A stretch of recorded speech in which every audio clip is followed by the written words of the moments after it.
What's good, y'all? Welcome back to the Playmakers Corner podcast. This is episode 234 here. I am one of your co-hosts, Simon Villanos, aka Coach V. And I'm your other co-host, Kodey Stauffer. And this is today is February 9th, 2023, just so that we go ahead and timestamp that. And this is the final episode of this top 5 seniors list series here, where we go ahead and evaluate the best seniors at every position here in Colorado. That is the class of 2023. And so by this point, signing day has passed. And so we do have, at least for this top 5, all the commitments here, which should be official unless something drastic just changes out of nowhere here. But we're talking about quarterbacks. And let's just go ahead and hop into the process here. We got 10 categories. We do this for every position group, but we got 10 categories, and then every category we give each player a grade 1 through 10 based on where we feel like that skill is here. And so just to go down the line once more, basically because these players are in our top 5, you won't see too many grades below a 5, but just throwing this out there, a grade from 5 to 6. It's about average to below average. Anything from 7 to 8, it's solid. Probably will need improvement on the next level though.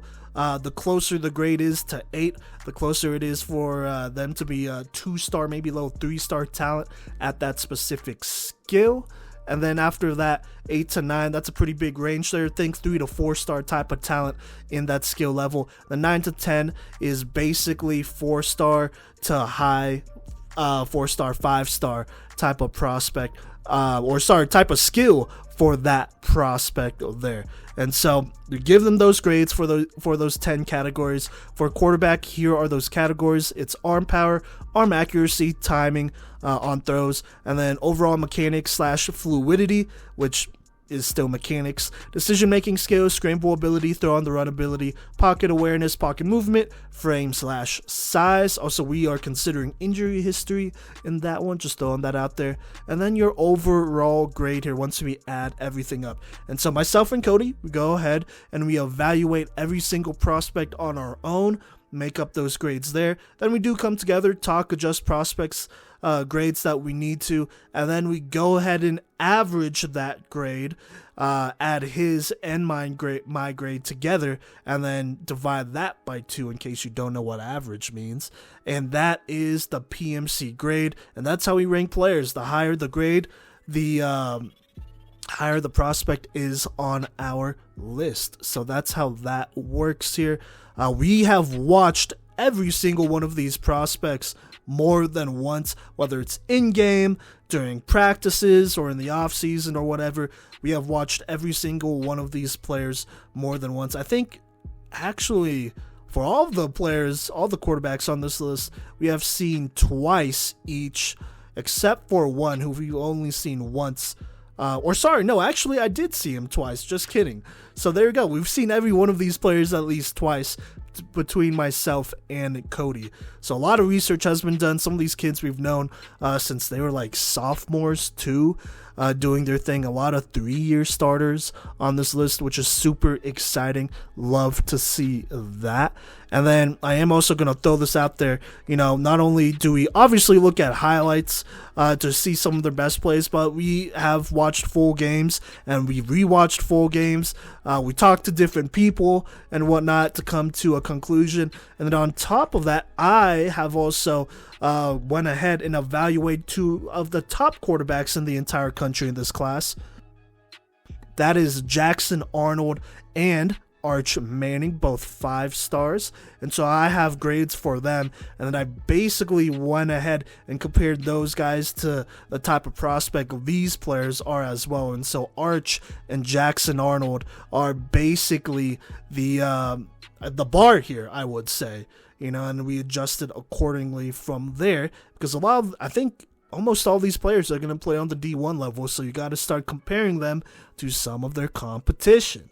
I think that is fair to say here. Now, Kodey, is there anything else I missed? Oh, sorry, I did miss something. If you are on this list, that is an automatic invite to interview with us. We'd love to have you on the show. I know we've interviewed 2 of these players already, spoiler alert, but we'd love to have the rest of you on and those guys on again as well. Super open to that, to catching up, talking about this, and talking about their future as well. And we'll probably be reaching out to everyone who's made our top 5 list. That goes for everyone. So there you go there. But Kodey, is there anything I've missed before we move on to our number 5 quarterback here? Yeah, so I guess one thing I want to put out there for anybody invited onto the show, because we get this question when we ask people to come onto the show, is how is it done? We just do it over Skype. So really flexible in that sense, and we try our best to accommodate to your schedule because, I mean, you're the star of that episode, right? And also shout out to all the fans who know who Coach V is talking about when he says that we've already talked to some of these guys. And shout out to the new fans, or, as the old fans would try and gatekeep and call you fake fans. Go ahead and just dig through our episodes. You'll find them. So go ahead and dig through our episodes and find those old interviews. And then the other thing I want to say is, I just want to reiterate, you are on our list for a reason. We obviously look at all 10 of these categories, but, we're looking at every position, but, especially quarterback. This is the most valued position on the football field. There are more angles to evaluate a quarterback than any other position, I'd say. And it's because it's an irreplaceable position. It's a really horrible position to mess up when recruiting. And so, obviously you have to take into stock everything. You have to look at, what's going on around them in their personal life. You got to look at GPA. You got to look at multiple angles. You got to get, insider information from teammates and all the assistant coaches, opposing coaches. And you just got to really dig for the quarterback, especially if you're recruiting that quarterback to be your guy, right? And so I think that is something that is important to keep in mind on top of these 10 categories, the overall scores and the averages between Coach V and I, especially at quarterback. It is such an important position to do a whole research paper on. And, I just want to emphasize too that the honorable mentions that didn't make this list, we also got to see, a handful of times, or somebody from the pod got to see, witness. We looked at their film, and, our evaluation runs really deep. So, this is our top 5. Take it or leave it, honestly, but we advise that you take it because, we've done our fair share of evaluations. Like Coach V said, he looked at national guys for comparison. This is, this is probably my favorite list to do just because there are so many angles to look at it for, and we are so critical, and we have been for the past few years. And so I think that, this year it's very exciting to have as talented of a class as this is, through the national rankings and stuff like that, but also, just within the state and growing the game of football here. But Coach V, I think I tagged on a little bit there. Is there anything else that you have to say before I introduce our number 5 2023 QB?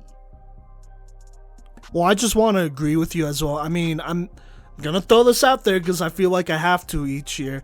But, hey, I grew up in Texas. I grew up with a great quarterback that was just right next door, who is the current starter for, maybe not the current starter, but he will be the starter for the Arizona Cardinals right now, in Kyler Murray. He's a Heisman winner. And then you want to know where the other 2 quarterbacks that are currently in the Super Bowl from? They're both from Texas. Spoiler alert, both Jalen Hurts from the Houston area, and then Patrick Mahomes from White House. So I've seen good quarterbacks, and even to this day, Jackson Arnold, he's from Denton Guyer.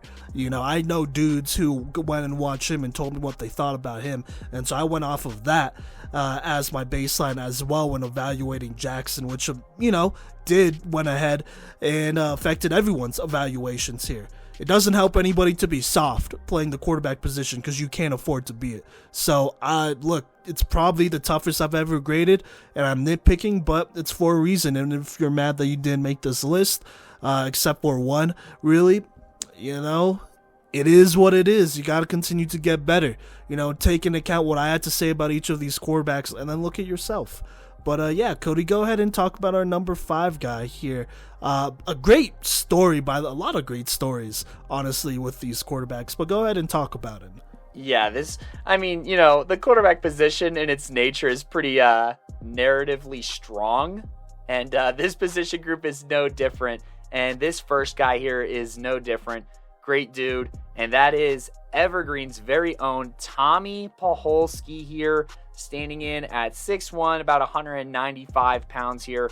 And this is a historic quarterback, statistically the best quarterback in Evergreen history, which is crazy because just a couple years ago, little Evergreen contributed a top 5 quarterback in Griffin Loritano, and Griffin walked so that Tommy could run here. Let's go ahead and talk about the things and, the grades here with Tommy. So starting from the top, working down, I have arm power at an 8.3, arm accuracy at an 8.4, timing on throws at an 8.2, overall mechanics / fluidity at a 7.8, decision-making skills at an 8.3. Then I have scramble ability at 7.7. I have throw on the run at 7.4. I have pocket awareness at 8.6. I have pocket movement at 7.9. And frame / size at an 8.2 for an overall grade of 80.8. So, right there on that high 2-star, low 3-star door. And, I think that we'll talk about his commitment later, but I think that he'll have a chance to compete on the next level for sure. But, just talking about things that he does well, at his highest grade here, it looks like I have, that is pocket awareness here. I think that he does feel the pocket pretty well. Now, that doesn't necessarily mean that he climbs it well or manipulates it, but I think that there's a few plays where he can sense that pressure. He has that sixth sense going for him. They're coming from behind. They're screaming from behind, honestly. And, they did face some pretty decent ends on the 3A level this year. And, he feels that and he reacts at the bare minimum, right? And so when I look at pocket awareness, he's somebody who doesn't have to be staring, that pressure directly in the face. But let's not get too bogged down on that early this episode, because the second thing I have here is arm accuracy at an 8.4. There are just some throws here where it's just clean, it's fresh, it's like opening a fresh pop on a summer day, because he just puts it right in that basket for that receiver to make a play, or he puts it right on that boundary where only the receiver can make a play there. I think that he pretty routinely puts the ball where he wants it to be, both through touch or through velocity. I think that, he has ways to get it to his receivers where they need it to be to make a play on it. Now, obviously at an 8.4, it's not like it's hitting them, exactly where they're going to be every single time, but it is pretty routinely where it needs to be. It's in the area where it needs to be, and the area is not like a huge area, is what I should clarify there. And so, with that being said, he's able to, use that accuracy and squeeze it into some tight windows. And, he can make pretty nice throws and, combine that with solid timing and, solid arm power that I have at an 8.2 and an 8.3 respectively. This is a guy that makes a lot of very nice throws. I enjoyed watching his film. There are some throws where I genuinely go, wow. And, the same will be said of all of these quarterbacks, obviously, at some point. But, he just has, especially on those sideline passes, he showed me some pretty solid touch, honestly, and being able to squeeze that in between the sideline and, to the side of a safety or behind a corner and what have you. And, I think that took a huge stride this year. But the other thing that I want to talk about here as far as pros go is decision-making skills. His decision-making improved so dramatically from last season to this season. Coach V, I looked at my evaluation of Tommy. This was done on Twitch, and he was at a 71.8 from his junior film. I was pretty harsh on him, but I think he responded very, very well to what I had to say. And, his decision-making on that was at a 6.9. There were just some throws where I'm like, what are you doing? But this year, I felt like he went through reads a lot more consistently. And, part of decision-making, I think, is if you don't like any of the throws where you're at, then you can tuck it and run. And, I think, obviously, that's more predominant for quarterbacks in this day. But I think that he did a really good job of not forcing that many throws. And, it's reflected in his TD to INT ratio. I think that it's reflected in his eyes on how he looks around the field, especially, when he's eyeballing a deep ball. And maybe it's not quite the window that he wants. His ability to tuck and run it is, it's solid at that 7-7 scramble ability. And so I think that, huge props on that for really not forcing a ton of throws. There are some guys here who definitely will try their luck a little bit more, trying to squeeze it into some windows, and, they have the arm talent to attempt it, I suppose, but you'd rather not put the ball in harm's way. And I think that Tommy did a pretty good job of protecting the football this year through that decision-making and through making reads. Now, as far as things that I think he could improve on, I compliment his timing, but there are times where receivers maybe, have to adjust a little bit more. Like, he shows really good anticipation timing, but I think that, his timing on some of those, like if you have to throw like corner routes, I might be a little concerned on the timing on that a little bit more. But, throwing the run ability here is at the lowest out of 7.4. I just don't see... there's just a lot of throws, and his accuracy takes a huge dip, and his arm power takes a huge dip when he's on the run. And so when you account for those two things when throwing on the run, then your throw on the run is not going to be as good. His off-platform is just not as solid as I would want him to be. And, I think that he is trying to get his whole body in, and it is improved from last year where he didn't show basically any ability to throw on the run in his film. And if he did, it was an extra eyesore, but I still think that there is room to grow for his throw on the run ability.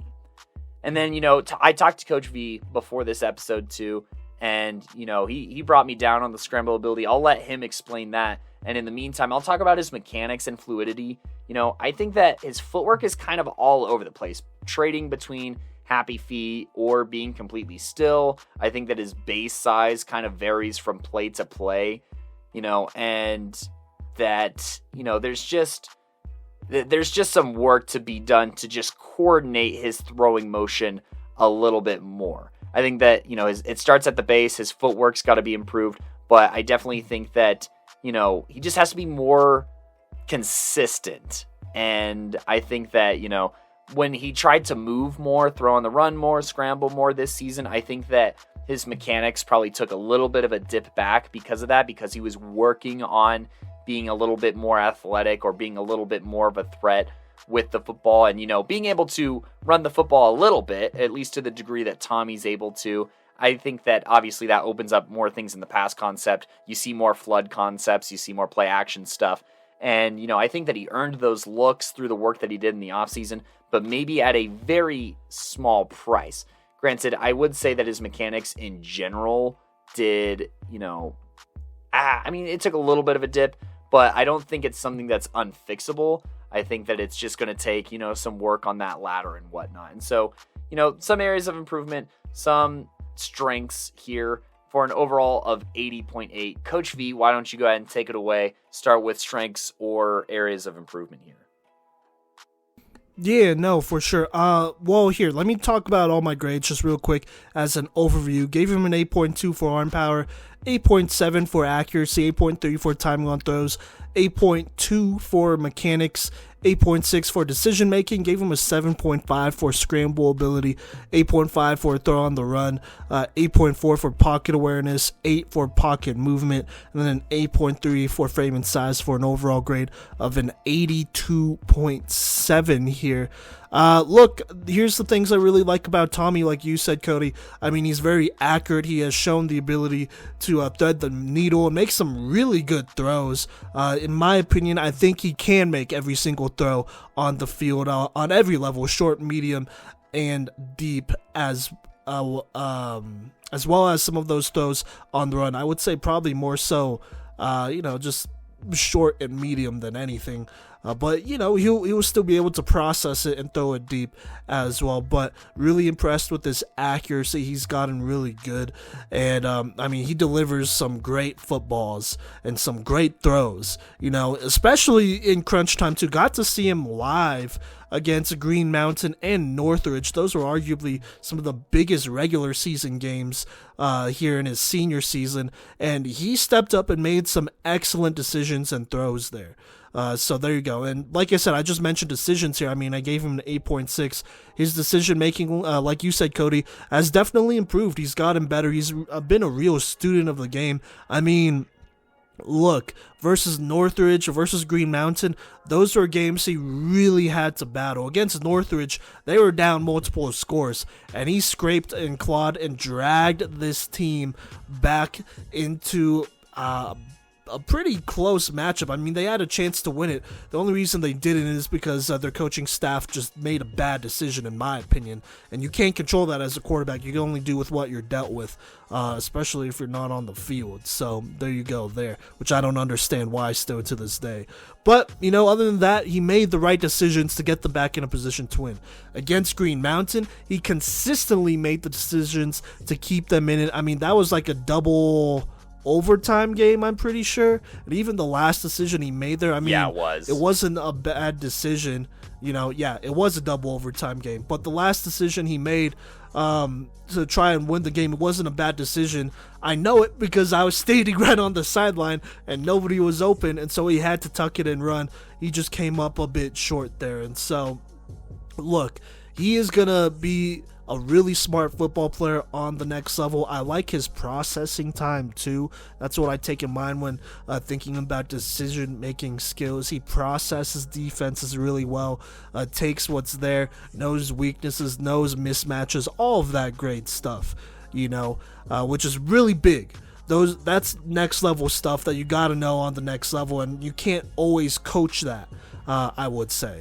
But let's talk about some of his lower grades. I'm going to talk about scramble ability primarily here. I think he's a good athlete. I think on the next level, he is quick enough and fast enough to be able to extend plays long enough to get the ball out. Now, is he going to be a scrambler on the next level? No, I just don't think he will be. I think he's very agile, and I think there are going to be plays where he's going to be able to pick up small gains here and there, like 5 to 10 yards, maybe a nice 15-yard play if a team really screws up. But I don't really just see him as a guy that's going to get 30-yard chunk plays at a time, multiple times in a game.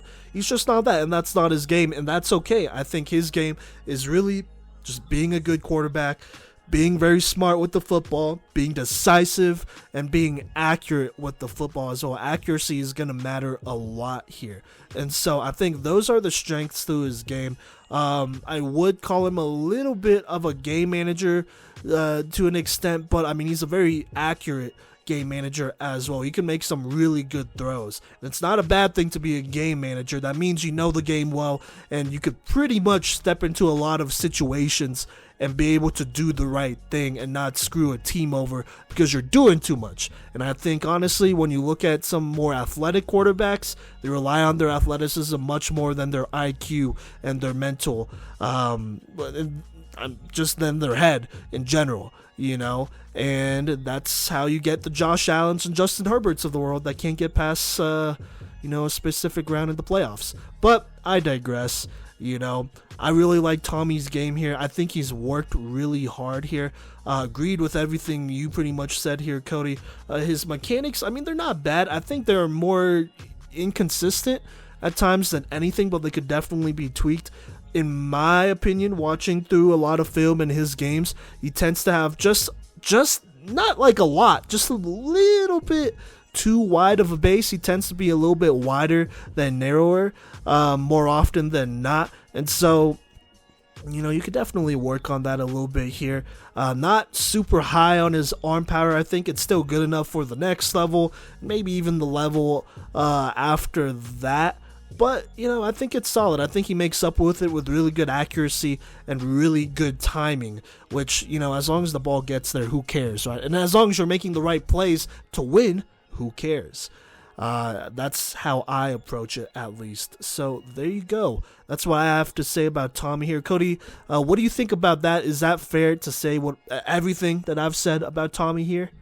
Yeah, no, I agree. And, I think that, I think it's interesting that, we compared notes, obviously, before this. But, the unique thing about Tommy compared to these other guys is that he's the quarterback who I have evaluated the most recently on that Twitch stream. Be sure to check it out. And I know I was harsh. I was really harsh on him and, kind of gave him a lot of pointers. And I think that, obviously I think I had to be regressed down to the mean just a little bit off the initial evaluation just because, his growth was so spectacular. And I think that that's a great trait to have for a quarterback that you're looking to recruit. And, it's got to be great news for where he's going at Iowa, right? Yeah, no, absolutely. And I also want to just re-emphasize this one more time before we talk about him on the next level here. This is a kid that I really trust with the football in his hands. And watching the Northridge game, the Green Mountain game, he really put his team in a position to win, even when some of those teammates weren't exactly working the best around him. The coaching staff was, they were doing, I don't think they're the best. I'm just going to throw that out there right away. I know he would never say that, but I'm going to say that right now. I think there were definitely some plays that they could have called a little bit better that helped out the team as a whole, but it was what it was here. Tommy, though, still made the right decision. Never did too much, was always even keeled. I think he's a great leader as well. He battles really hard, in those games. I mean, those are teams that have a lot of talent, They were top teams in the preseason and postseason as well, I would say. It just didn't quite go their way. And I mean, he really battled. And even against Roosevelt, who would eventually win the state championship, I mean, they kind of had them on the ropes a little bit there, which is something that no other team did really up until that point, I would say, last season. And so I really admired how good he looked in game. I think in game, he is probably, he looks more of a valuable quarterback prospect than he does just looking at how much does he weigh, what's his 40 time, what are his lifts, can he make this crazy throw in no pads, or whatever. I think he's more impressive in game because you just get to see how he leads and how well he just commands his team and gets them scores. Whether it's him scoring or somebody else, he's unselfish that way, I would say. And so really just admire how he plays the game. He had some really good football games, and he didn't win them, so I can't exactly call them signature games. But in my mind, when evaluating those were very big-time signature games that I really kept in mind. That in the Roosevelt game as well when doing this evaluation. So just wanted to throw that out there. But yes, he is committed to Iowa. Pretty sure this is a PWO. I'm also pretty sure this is his father's alma mater as well, and so he'll be a legacy over there. Really excited for this opportunity. I felt like Tommy really didn't get a lot of looks like he should have. I know there were talks here and there, we talked to him a couple of times and we put out some feelers, and I know some college coaches, were taking a look at him, but nobody quite pulled the trigger. But I think he's going to Iowa. It's an opportunity for him to walk on and compete, and that's all that matters. As long as it's an opportunity to go to compete, it's an opportunity, right? And so you just got to take that and you got to run with it. And I think he is definitely smart enough to play on the next level. I think he's definitely accurate to play on the next level. And so he could really push some guys. And I don't know if you're really familiar with college football, Kodey, but it's not like Iowa's offense was great last year. I'm pretty sure they were almost last in all FBS schools in offense. Well, see, I could be wrong. That might be disrespectful, but they weren't the highest scoring team in the Big Ten at all. I could for sure say that. But anyways, what do you think about the fit, Kodey? Well, see, I work pretty closely with someone who's an Iowa fan, and he was not always in the best mood in regards to talking their offense this past season. So yes, I'm familiar enough with the teams that I get to talk about, and I mean. Look, even if you look at it from a numbers perspective too, this quarterback room, there's no nice way of saying it. They struggled last year, this past season. And so, obviously you're going to have transfers, you're going to have recruits, and you're going to have, some things at play, some things at work, in that Iowa QB room. But I really think Tommy's in a pretty good position to compete, not just, in that room, but just looking at all these guys and, looking at shifting parts at all these different schools and whatnot.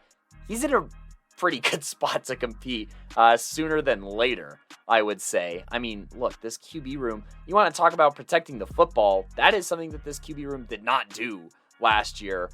Turning the ball over 7 times through the air and just taking a lot of sacks, and there were definitely some concerns. And when you talk about Tommy Pacholski, and I want to reiterate, the patience that he had in that Green Mountain game, in that Northridge game. There are however many schools there are 200 other quarterbacks that would try and force something, try and force a big play. Tommy will wait for the big play, and then when it's there, he's gonna hit it. I mean, that one throw over Green Mountain, that one deep shot over the middle, probably his most impressive play all year. Great way to start off your highlight tape, by the way. I was thinking after watching that, hey, that could be a pretty good opener. And, just putting it in a spot where no one else could get it. He will pounce on the plays when they are presented to him. So don't mistake him for, not being aggressive. He's just smart. He's smart with the football. And I think that is something that, these Hawkeyes could definitely use if they want to, have a little bit better showing on the offensive side of the ball next year.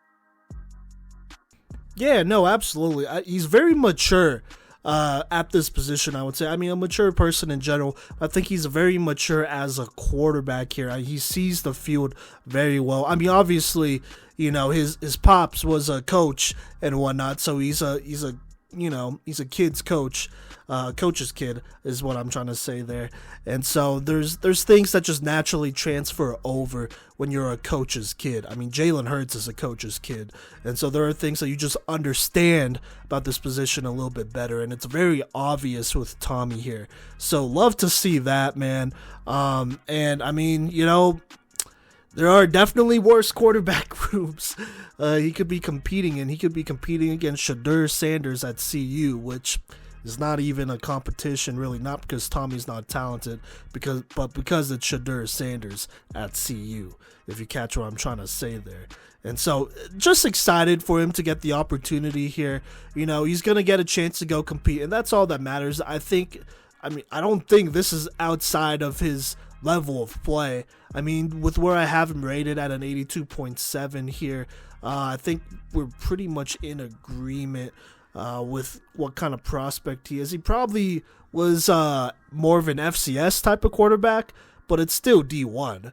It's not like he would have been jumping whole levels. So, yeah. Right, that's fair to say, right, Kodey? Yeah, no,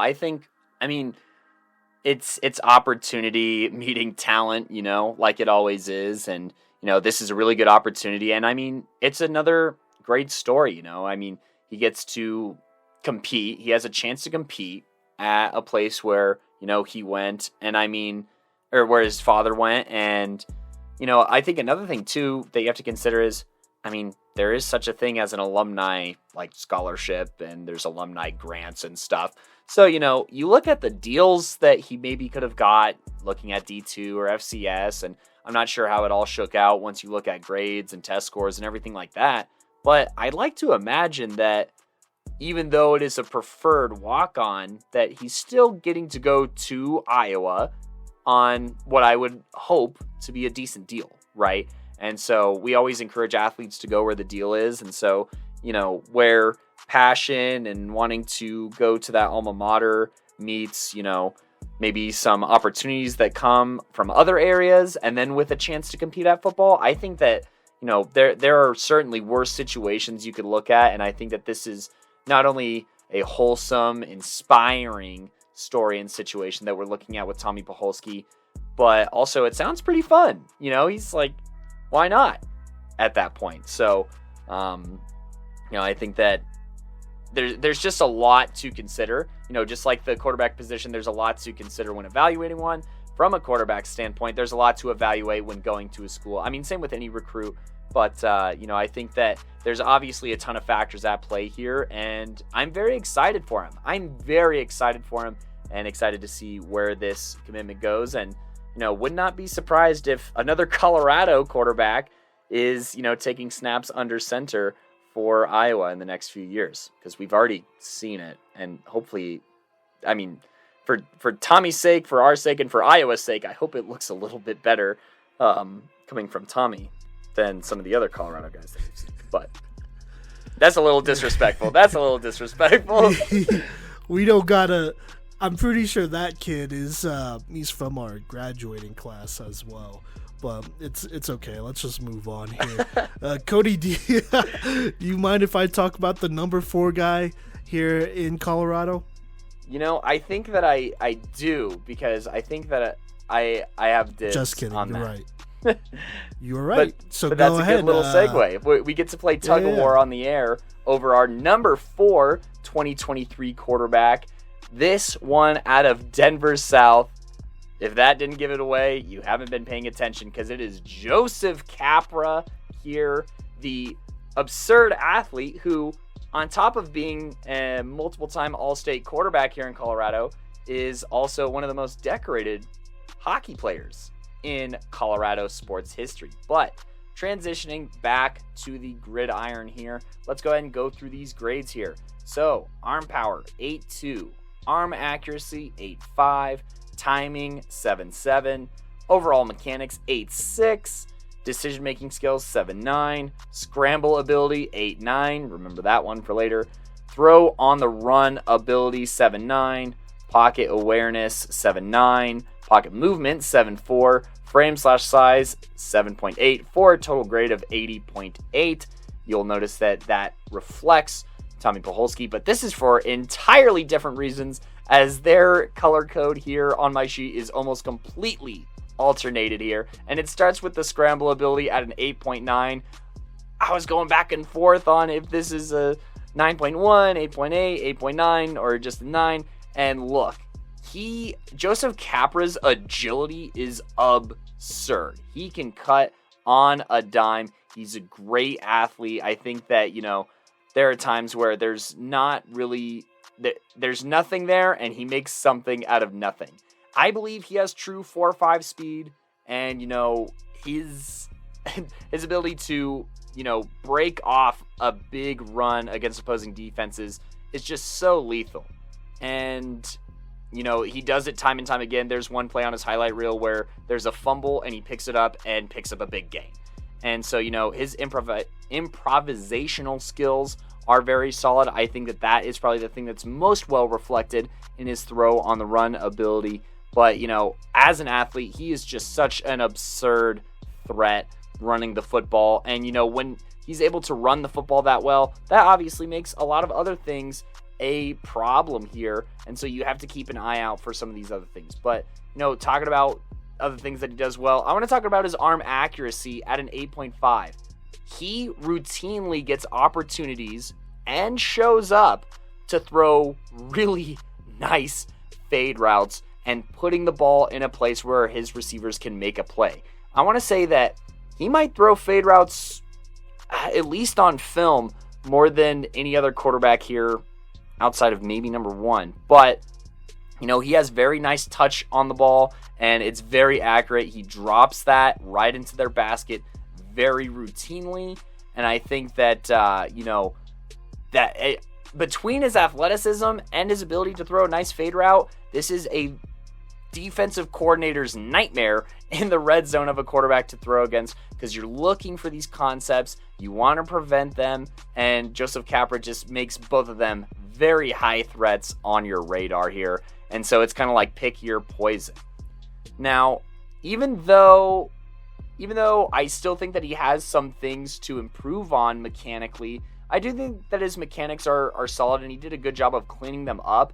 I think that when he transfers his weight, his hips are engaged, and I think that it's very apparent, it's very obvious, and so that allows him to kind of elevate that arm power into an 8.2 there. And so just being able to see him properly engage himself when throwing the football on a routine basis, I think that does a lot for mechanics and fluidity for me and why it's so high. Even though, on this list, it's pretty middle of the road. I think that for him, he did improve significantly on that, and, it is something worth noting. Now, as far as other things here to kind of talk about and, compliment, his throw on the run ability at a 7.9. This may feel low to some, and maybe it is low, but I just want to put out there that while he does have an ability to throw on the run, it's not the same as when he does really get to plant and properly transfer that way for, those very accurate passes. But things that I think he could improve on is pocket awareness and pocket movement here. Both these are at a 7.9 and 7.4. I think that, his sixth sense isn't quite there when sensing pressure, but his movement just relies very much on his athleticism rather than manipulating the pocket, creating a new pocket, stepping up in the pocket really as much. I mean, there are times where he does do that, and, that's good, but there are times where he just kind of sprints and he breaks the pocket a little too soon, I think. And, I think that he could just use some patience and just a little bit more work climbing and manipulating the pocket side to side and stuff like that. I think that, it's just a little confused there. But, at least he has the athleticism to escape the pressure that maybe he doesn't sense immediately, or, while he can't move in the pocket great, he can break the pocket, right? And then turn that into a big play.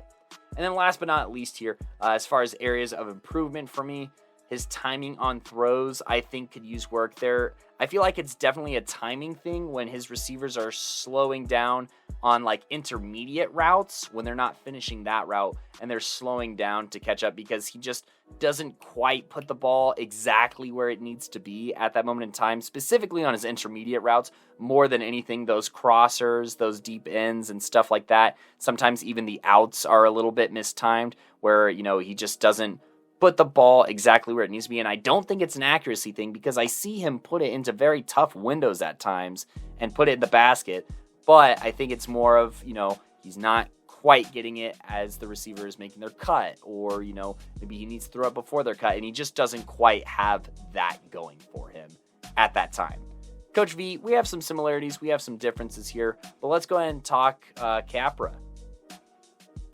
Yeah, definitely agree with a lot with what you had to say here.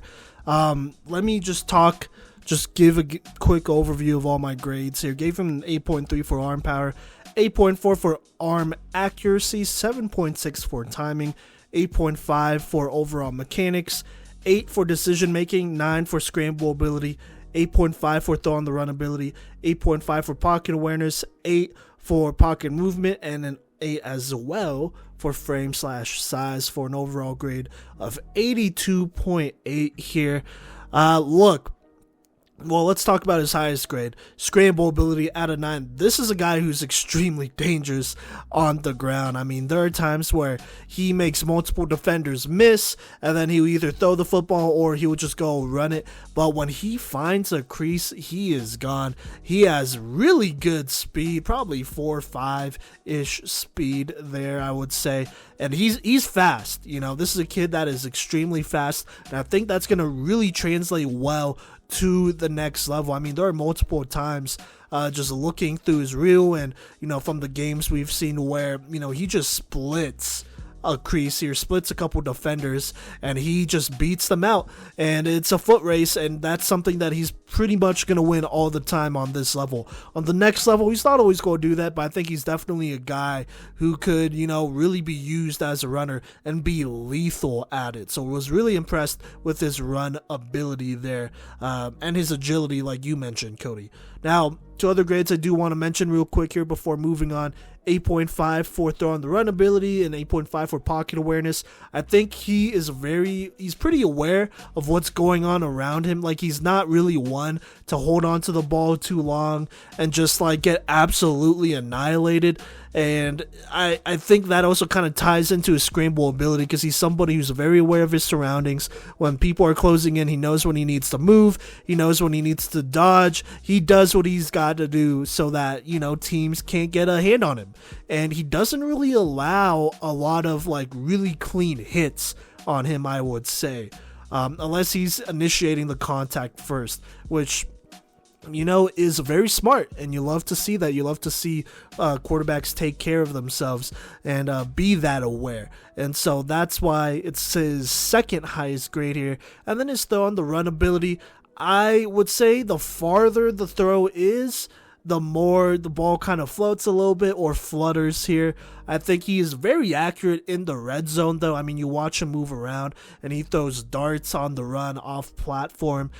In the red zone, he's very good. That's within 20-ish yards. That's kind of stretching it a little bit, but I'd say within 20-ish yards, like, he could really like thread the needle on the run. But then as it kind of gets farther and farther, it's just not as good of a football, and in general, I mean, I only gave him his arm power in 8.3, and that really kind of ties in a little bit to his mechanics, because I think there are a lot of plays where he has really good mechanics, and there are a lot of plays where his lower body is just a little bit all over the place. Neither, I don't think it's leaning more towards no, I do think it's leaning more towards one than the other. I think he has more of a narrower base than a wider base, and so there are times where he just doesn't get as much of power on some of those throws, whether he's on the run or he's sticking in the pocket and resetting and throwing it. And so I would really like to see him work on that base, really, just use your entire body throwing the football more on a more consistent basis. I know he has the ability to do that, but I think I just need to see the consistency there. So there you go. Now, talking about some of his lower grades here real quick here. I mean, gave him a 7.6 on timing on throws and an 8 on decision making. I feel like the decision making grade is a little generous, but I think for the most part, he makes the right play. Right? Regardless, he's getting yards, he's moving the chains, he's somebody that, he's a good enough athlete where he's gonna get you yards regardless, whether it's using his arm or his legs. He's a true dual threat like that. So when it comes to decision making, you really have your legs to rely on. Now, in the passing game, though, I'm just not as impressed with, I guess, some of his processing times. There are times where he recognizes the defense, recognizes who he needs to throw to, and he delivers it on time. There are definitely times he does that, but I think watching the Ponderosa game specifically, and I mean, that's a game where they blew them out, so I'm really nitpicking here, but there were definitely plays where, man, he just saw it late. He just saw a play develop really late. He didn't really anticipate it because he was already late to throwing it, and so when he threw the ball, it was really easy for the defender to go ahead and jump it. Whether they picked it or not, that's on them, but as a quarterback, you can't be giving defenses gimmies like that, and so I would really like to see him just process plays a little bit faster here. I just think there are some plays that, he's just really looking for the big play, for a good chunk play to just erase all the mistakes. That's kind of his mindset, You make a bunch of little mistakes, eventually they add up. Well, let me just get a big chunk play here to erase all of it. One big play to erase all of it. And I think he does that a little bit too much here. And, because he's a great athlete, when it's not there because he's waiting too long, he could just always take off and run. And he kind of gets bailed out of that, even though, you got to be a better processor and whatnot. And where he's going to have to be a good processor because they're a legit contender on the D2 level and a very good program. And so, I'm going to give him a little bit of grace. He's going to have time and whatnot to get there. But I think as of right now, he's just a bit too slow when reading a defense and all that. And I think that definitely affects the timing on his throws, how accurate some throws are, and some of the turnovers that are out there as well. He was pretty efficient, like I said, for the most part, but I definitely saw that. He's just slow making some reads, and I think he's probably the slowest one on this list, I would say, in my opinion. So there you go there. But Kodey did mention it briefly here. He is committed to the Colorado School of Mines, the national runner-ups on the D2 level. What do you think of my evaluation first, and then what do you think about this commitment here? Are you excited for it or what? Yeah, one thing that I want to echo in particular is at that Ponderosa game, you and I are watching it, and we're literally going, now, and the throw isn't happening, which, obviously we're in the stands, so you could say it's a little different and whatnot, but also, you should make that throw. You should make that throw on that time, and, you should gotta be able be quicker to see that. So, I think that is important, and, I think that those are all good points to bring up, obviously. So I wanted to echo that because you jogged my memory on, we definitely were like, okay, throw the ball, what's going on here? So, I think that is, that's a good evaluation. In short, that's a good evaluation. I agree with it. And, his base being too narrow, I also agree with that as well. So, look, his decision-making skills, I had it at a 7.9. So, we're talking about the same things here. And, but regardless, now transitioning to, his commitment, obviously, dude's going to mines. I definitely think that his decision-making can be figured out. He's obviously a smart dude, right? And, I think that he's able to process things fast. I think that's within his capability. I mean, this is an athlete who is the hockey player of the year, and hockey is one of the fastest sports there is, really, as far as, being able to make decisions. And, obviously the skill sets are a little different, but the processing speed, I think, is there. And so I think that, the environment he's in, Coach V, I'm pretty sure we've talked about this on the show before with other commits, but I'm almost positive that all Mines players end up getting redshirted their first year. And so, that gives them a year to obviously settle in school, become a heck of an engineer and whatnot. But it gives them a year to figure things out from, a quarterback perspective, to figure out the offense and, to contribute to what I think is going to be a national contender for, the years to come, especially with Joseph Capra in tow.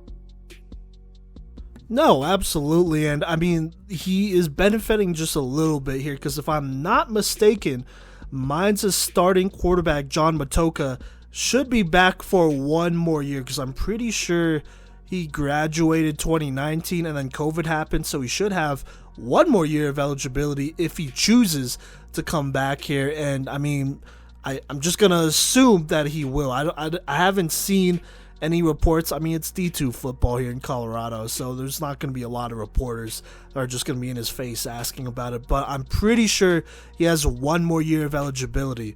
Shout out Magnolia, Texas, where he's from, by the way.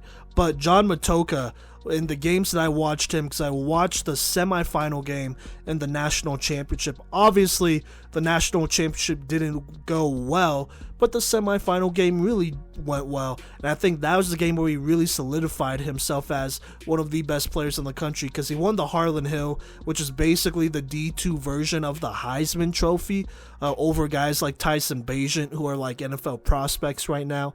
And so that's pretty impressive. I mean, he threw for like 50 touchdowns and had like 15 or 10 rushing touchdowns.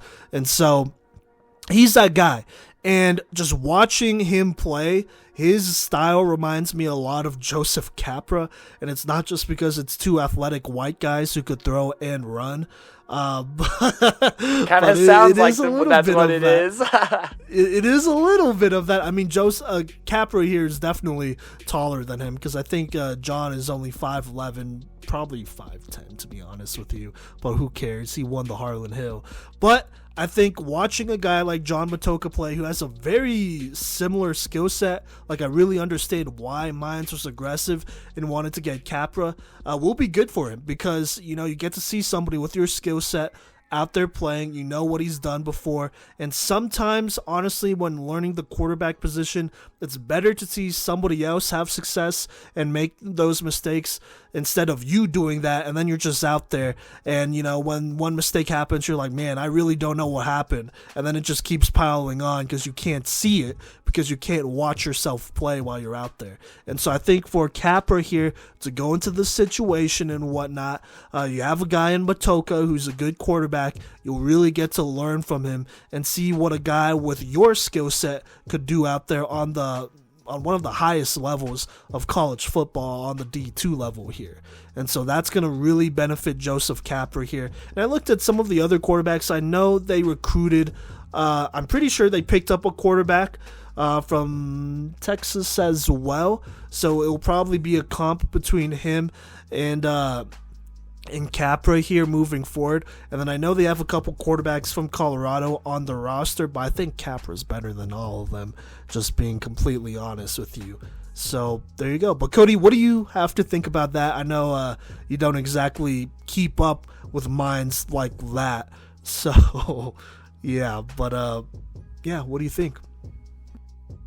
Well, I think back to a quarterback that was on our list last year that was recruited by Mines, and that was Keegan Patterson out of Longmont. And so, they know what kind of offense they want to run. They know what kind of quarterback that they want. And, I think that Capra fits that bill. I mean, I don't have the exact scores in front of me to compare the two, but, Keegan Patterson was a big play threat. I definitely think that his arm power was, stronger than Capra's here. But I think that as far as, some mechanical things and, some awareness things and, decision making, that, there is room to grow there. And so I think that they're comfortable with developing that skill set and, expanding these things and, running an offense that these guys are going to thrive in. And so I'm just very excited. And, obviously congratulations to Joseph Capra. This is a Dungeon Family product, by the way, over there at 6-0. So shout out to McChesney and whatnot. But, I'm very excited for this guy. And, also Capra, I mean, just as a Colorado athlete, I love this kid. I mean, he helped bring a, state and then national championship to Colorado. And, he's part of the reason why this state is currently, until otherwise, Hockey Town, USA. So don't forget that part of his legacy as a high school athlete here in Colorado. And as a Colorado athlete, I'm glad that he's still in the state, because I think he really does mean a lot to this state, both on the gridiron, on the ice, and, in the books as well. And so, I think that in the future, if we can keep him as a Colorado resident, I really think that this state is better off in a multitude of ways. Yes, winning a state and national championship in hockey, by the way, not to be confused with football, obviously.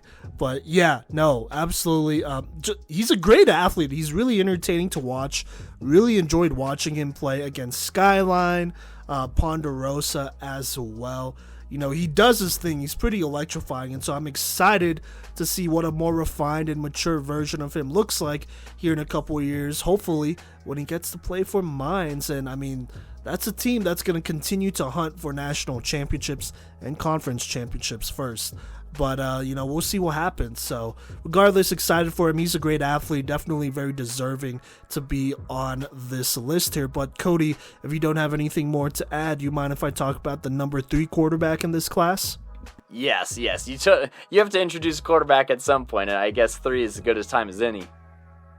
Yeah, for sure. And my bad. I definitely forgot that you were supposed to introduce Capra, and I'm keeping that in there. It makes for a good bit. Enjoy the antics. Listeners. Yeah, but here at number 3, mentioned his school earlier, out of Skyline, we got the 6'4", 200-pound quarterback, Caden Box here. Got to watch him a lot this last off season before his senior year, and in season as well. He was getting in some extra work on those Sundays. Got to attend a couple of those private workouts. Shout out Coach Thomas and Team Full Gorilla there. Really appreciate them and what they've done for Colorado football and helping us out too.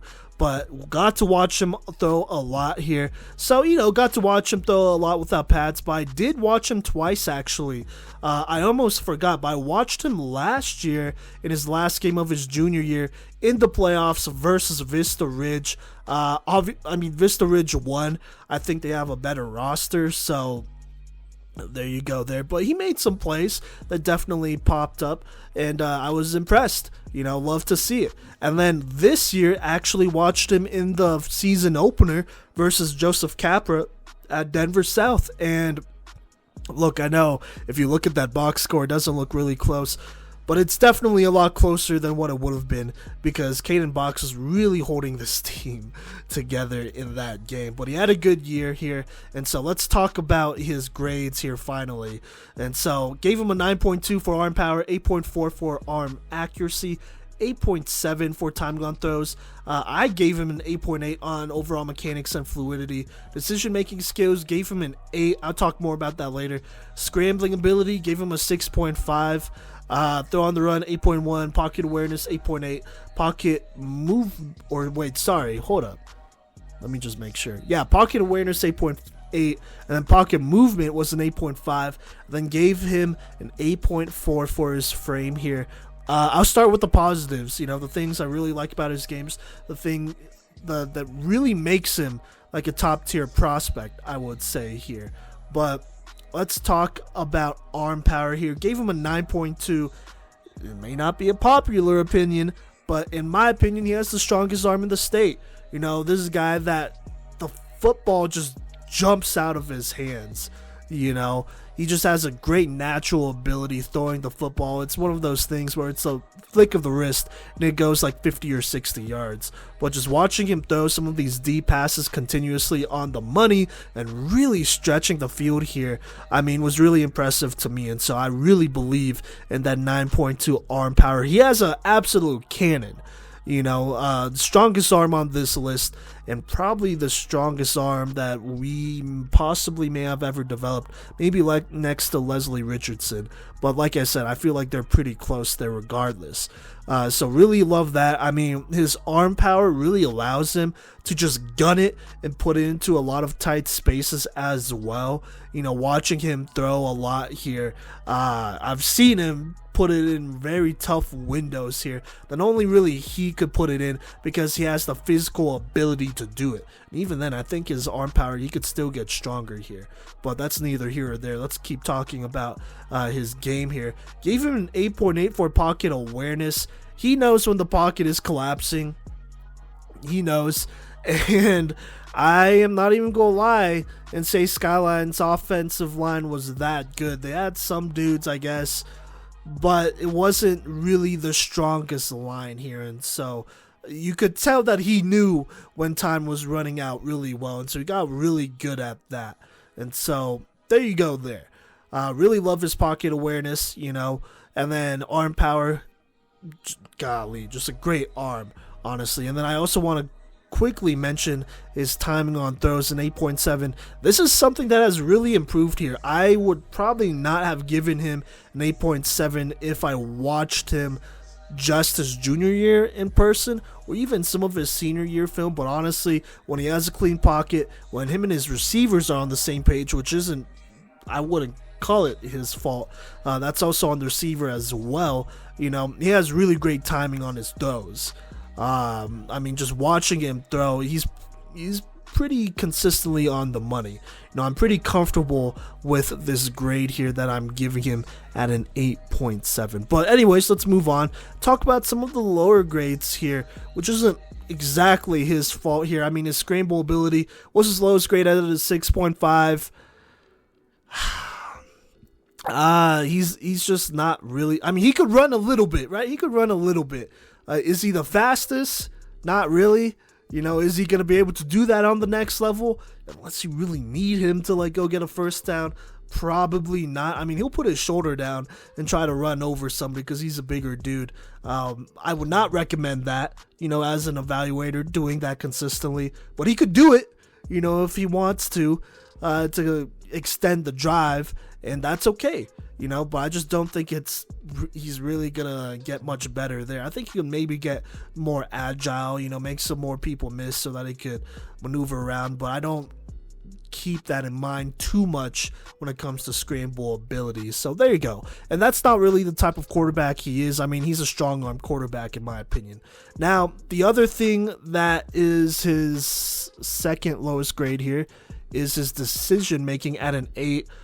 I'm just going to be honest here and throw this out there first. I think there are definitely times, with his team watching him throw in pads where he's doing a little bit too much. He's trying to fit it into tougher windows. He's trying to get big plays. He's trying to really keep his team in it. And there are times where it really pays off, and he's able to make these excellent throws downfield, and it's amazing. It's great. It's a big chunk play that keeps the play alive, or they score better yet and they get off the field. But there are just a lot of times it's just not there, and you're probably better off taking the sack and going on and doing what you got to do. But obviously you want to win and you want to try to make plays here to make your team win, but there's only so much that you could do here. And so I think there are times where he does a little bit too much. Now, with that being said, there were some really bad drops from his receivers this year, and some not great routes and not great separation. And so there were times where he was just really forced to just make a play, and he's trying to put it all out there. He's at Skyline. It's his senior year. He wants to do well. I get it. I definitely get it. And so I don't really blame him for that. I think, if he had, I'm just going to be real, if he had better teammates or maybe a little bit of a better structure over there, then yeah, his decision-making skills would probably go up because he doesn't always have to play hero ball. But what's on film is on film, unfortunately. Now, I know what he can do. I've seen him throw, not in pads and whatnot against air and players not in pads and all that great stuff plenty of times. And he's really improved his decision-making between his junior and senior year, I would probably say. Even though his junior year he was hurt as well. I'm just going to throw that out there. But, I'd really like to see him continue to get better. I don't think he has a problem processing at all. I just think he just needs to rein it in just a little bit more, just be a little bit more disciplined. But it will be a different situation, obviously, on the college level. Kodey, you will probably have more to say on this because I think we're in agreement about the structure around him. But what do you think about my evaluation? Oh, by the way, gave him an 83.4 overall grade. But what do you think about my evaluation, the strengths, the weaknesses, all of it? I like it. It's like you've evaluated dozens and dozens of quarterbacks before, which you have. So and I end up agreeing with a lot of this, and obviously score it a little bit differently. But he's got a strong arm. He's got an accurate arm. I mean, there are just some throws where it's like, wow, my accuracy is actually his 4th highest rated category here at a 8.6. So, I think that he is able to really make some windows work for him. And I think that he does a great job at that. I think, arm power wise, he's my highest rated arm power. I have him at a flat 9 as opposed to your 9.2, but, it is his strongest category. And, I think that it's the fact that he shows the velocity on every single level, on short, on intermediate, on deep passes. He's able to just really fire that thing all over the field. And this powerful arm is, what turned the coaches' heads, at CFG for him to get that opportunity. And, I think that obviously that experience helped his decision-making skills and whatnot, which I'll double back to later. But, the arm power and the arm accuracy is there. I also think that mechanically he's very, very sound. I think that he does a great job of, planting his feet, pointing his shoulders, where he's going to throw the football. He does a good job of engaging his whole body into a throw. I think there's not ever a time where I'm like, ew. There's with some of these other quarterbacks and, with, the guys who didn't make the list, there's times where, their mechanics go on a throw where I'm like, oh, what is that? If I'm talking to them on the sideline, I'm like, don't ever throw it like that again. What are you doing? And with Caden, I just don't really, that doesn't come up. And so that's why his mechanics sit at an 8.9. I think that he does a good job, especially of setting his feet when he throws the football too. And, just being very, very pinpoint about that and, being, on top of it, I guess, if you want to call it that. But continuing on with my evaluation here, his pocket awareness, I have graded at an 8.9. I agree, Coach V, he really had to, get rid of the football sometimes a little bit sooner than maybe he wanted. And so, that is something to consider and to evaluate.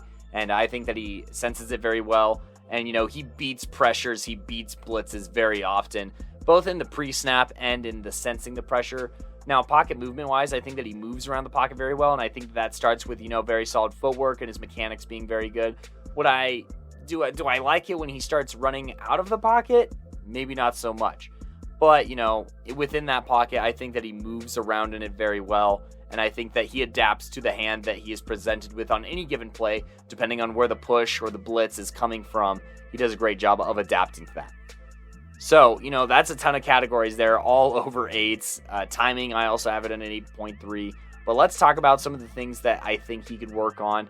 And Coach V, it's going to be some very familiar concepts here because decision-making skills I have graded at a 7.7. There are, a very good arm allows you to get away with some throws. And Caden Box is not an exception to that rule because there are times where I'm like, oh, what are you doing? And, oh my gosh, it's a completed pass. That's incredible because he's just able to whip it in there. But this was wasn't the best year for secondaries here in Colorado, not only from the talent at the receiver and the quarterback position, but the cornerback class, is not the brightest. It's not shined the brightest it ever has. And, especially on that 4A level, it was, a bit of a vulnerability point, especially for, some of the schedule that Box here was going against. And so I think that cornerbacks on the next level will make him pay for making some of the throws and decisions that he did make on this high school level. He will not get away with just from a competition standpoint. And so that's why the decision making is at a 7.7. There are times where he does obviously go through his reads and, he does take the check down, which I do like. And, there are a few times on his film where, he does tuck and run and tries to pick up like 3 or 4 yards, which, that's why his scramble ability is at a 6.1. He's not a mobile guy. But, I think that there are also times where he gets these greedy eyes a little bit. And so I just don't want him to test some of those sight lines as much. And then last but not least here, this is probably one of the biggest differences that we have. And it's just, I could not bring myself to give him a higher throw on the run ability without having seen it in pads, without having seen, that pressure from the defensive lineman step up. There's just not a lot of instances of it on film. There's not a spectacular or wow, on the run kind of play for me through his film or through the game that I saw in person. And so here it sits at a 6.6 his throw on the run ability. I think that arm talent wise, there's a lot of upside there. I think mechanically speaking, there's upside there. And so this is a skill that he can have and can develop. But until I see it, I just cannot give more than a 6.6. And even this 6.6 is, it's off of a few plays, but it is off of potential here. And so I think that this is something that can jump as high as an 8.6 with more sufficient evidence for me. I tried watching it again and again and again and again and again and again, and I just could not bring myself to give that a few extra points. And so when you go through the full rundown here, arm power of 9, arm accuracy of 8.6, 8.3 on timing on throws, 8.9 on mechanics, 7.7 on decision making, 6.1 on scramble ability, 6.6 on throw on the run, 8.9 awareness, 8.4 pocket movement. And then, his frame/size, this is something that originally I had at a 9 because, he is at 6'4", 200 pounds.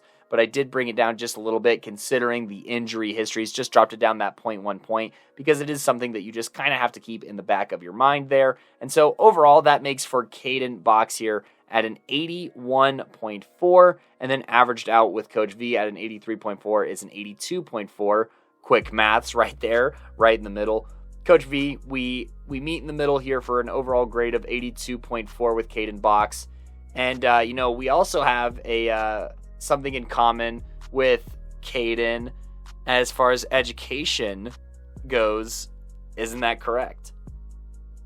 Yeah, I didn't know you graduated from Skyline High School as well, Kodey. No, But, oh my gosh. But Kodey, we know somebody who's graduated from Skyline High School. But yeah, Kodey Box. Yeah, but Kodey will be going to our alma mater in Northern Colorado. And look, Northern Colorado was kind of a little late to the party. I know they were interested. The last regime was interested, and then they got fired. And then this new one came in, but this new regime really liked Kodey. They offered him a PWO, so he'll be going there on that. But looking at UNC's quarterback room, I know this because we really followed them this year. We went to their first game this year, and that was tough. We should have won it. But anyways, they have one quarterback, or a quarterback that's for sure going to start, in Jacob Sermon. Then there's another quarterback that the McCaffreys recruited, and so he'll be his backup. So there you go. But I'm pretty sure Sermon graduates next year. So there you go. So there will be an opening here next spring, pretty much. But UNC also recruited a quarterback from Arizona here, from Yuma. Actually, he's a player that I actually got to evaluate last year, which is really interesting and whatnot. Shout out the Arizona Sports Network. But, I also evaluated him. He has also committed to Northern Colorado. Is he a better prospect than Kodey Box? I think it will be really interesting to see. I think he's very talented. I think he moves really well. He definitely has the arm talent. I don't think he really has the mechanics or the arm power that Kodey has. And so there will definitely be a little bit of a quarterback competition there. And then I know Rocky Mountain quarterback is also committed, but I really feel like Kodey should beat them out. And so realistically, Kodey should definitely be on scholarship here in the next couple of years, either next year or the year after, probably. And I am a fan of it. I think he will fit the system really well. I think he has a lot of potential. I mean, look, we talk about decision making. We talk about him playing maybe a little bit too much hero ball, all that stuff. But regardless, he has an extremely strong arm. There's not going to be many guys that is going to have as strong of an arm as Kodey Box. I'm just going to throw that out there. He is a talented quarterback for sure, and he can play at a high level. And I think with all the receivers and players that they are surrounding Kodey here, the team that they are building up there, which is, by the way, Colorado-based, I think he will have a really good group around him to eventually compete in the Big Sky, and eventually, first off, compete for the quarterback position, and then eventually the starter position, and then, eventually compete for the Big Sky, hopefully here. I think he has a lot of potential here, and, he's somebody who's going to compete, he's going to play hard, and I'm really excited to have him. We was really happy we were able to grab a quarterback. UNC has not landed a Colorado quarterback at all since we've done this podcast. But, Kodey, what do you think about all of that and his commitment? Well, I mean, just like every other alumni or current student, I want Northern Colorado football to actually be good. And, I think that Kodey can be a part of that recipe. I really do think that, with his talent and, with how hard of a worker he is. I mean, the growth that a lot of these quarterbacks have all experienced growth, and I think that's what makes them such desirable, prospects. But, Kodey Box, I think especially, following that injury, really did everything in his power to improve and did so, just amazingly. We're about to say miraculously. But, I mean, he's a really good pickup. Really excited for what he could do here. I mean, it's a different situation and whatnot. It's not super far from home either. It's really doable. And so, honestly, like I said, just really excited for him to be at UNC. There's going to be opportunities for him to compete. I know Coach Lamb really wants to build a Colorado-centric team here at UNC. And so that's going to be going for him for sure. And so honestly, like I said before with Tommy, all you need is that opportunity to compete, and you just got to stay on your toes. You got to be smart. You got to really study the playbook. You got to be a better student of the game and a better quarterback. But that's just how these competitions go when they really heat up. And so really excited for Caden moving forward here. I think there's just so much potential and whatnot. And by the way, the last quarterback that UNC has successfully recruited and signed and attended their school from Colorado, I'm pretty sure was Connor Martin from Strasburg. Shout out our boy, and shout out Landon Martin as well. So it'll be really interesting to see what happens here, right, Kodey? No, absolutely. And, it's funny that you bring up these quarterback names because those have fond memories. Because the one that I always think of is Jacob Knipp. And maybe not the best fit. That did not sound like a fond memory, but that's okay. No, I just went to a dark place thinking about that. So I think that if you don't have anything else to say about Caden Box here, I think that I'm ready to jump to our number 2 guy and start getting the serotonin flowing again. Yes, go Bears. But yeah, go ahead and talk about the number 2 quarterback here in this class in Colorado. Yeah, of course. Okay, I gotta recompose myself a little bit there because oh man, haven't been the same since the storm. But anyways, our number 2 quarterback here. This is a quarterback that we could not keep in the Box State, but we are very excited for his future, for his prospects here. And that is state champion quarterback of the Broomfield Eagles, Cole Crew here. What a great story. What a great guy. This is somebody who I actually evaluated a couple years ago. It was his sophomore year. It was the COVID season. And, also got to do an interview with him. Would love to have him back on the show. And, if you haven't, go ahead and listen to that first one. And he just gives you so many reasons to like him. We've had so many great moments. And, I can't wait to share more of those here in a bit. But let's talk about the prospect Cole Crew and go through these grades here. So, starting at the top, we have an 8.6 in arm power. We have a 9 in arm accuracy. We have a 9.2 in timing on throws. Overall mechanics / fluidity at an 8.3. Decision-making skills at an 8.6. Scramble ability at a crazy 88. Throw on the run ability at a crazy 8.8. Pocket awareness at an 8.2. Pocket movement at an 8.9. Frame / size at an 8.6 for an overall grade of 87. We're turning up here at 2. Jumping from my pass grade of 81.4 to 87. And I think that is a huge testament to just the great prospect that is Cole Crew here. He's got great arm power when pushing the ball downfield. And, I think that, he does so with, pushing the ball down the field. But I will say, kind of just looking at these categories brick for brick here, that his arm power is not as overwhelming or eye-popping on intermediate throws. The comebacks or the intermediate routes like the ends don't have the same amount of smoke sizzling off the ball. But I think that where the sun does shine here is on the timing of these throws.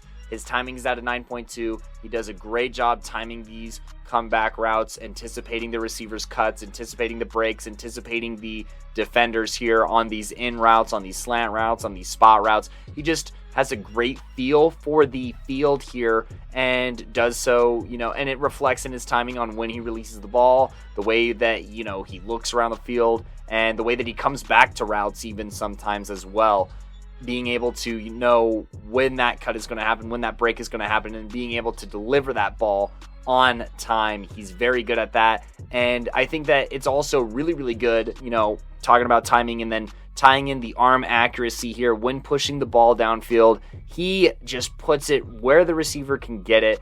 And, he displays very nice touch to allow receivers to get underneath that ball and make the play there. So I think that he just does a great job of putting the ball where it needs to be, especially downfield over the middle of the field. I think that he works that very, very well. I think that, these receivers, they're not having to do too much to adjust to this football. And I think that's because of his accuracy, because of his timing. He is going to, he's going to put you in a spot to succeed. He's not going to hand you the ingredients. He's going to hand you the whole sandwich ready to go and make a play. So I think that obviously Broomfield benefited greatly from that. And, just his ability to really put his teammates in great positions to succeed.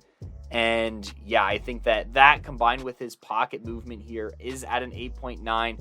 While I think that he could do a better job of sensing pressure here, more on that in a second, I think that he manipulates the pocket very, very well. When he feels the pressure, when he sees the pressure, he steps up in the pocket extremely well. He moves left to right in the pocket very well. He will move his pocket very effectively, adapting to, if a tackle has a really good kick out and it goes all the way around, he'll step up in that pocket to the left. He'll slide very, very well. I think he slides around superbly. And, he's good at breaking the pocket when necessary and, having the acceleration and the footwork in order to excel at breaking the pocket. I think that his pocket movement is absolutely next level. I almost have it at a 9 here, and I was just very, very impressed with the way that he can move in every single direction within the pocket and make the pocket really just a nice home that he's very, very familiar with.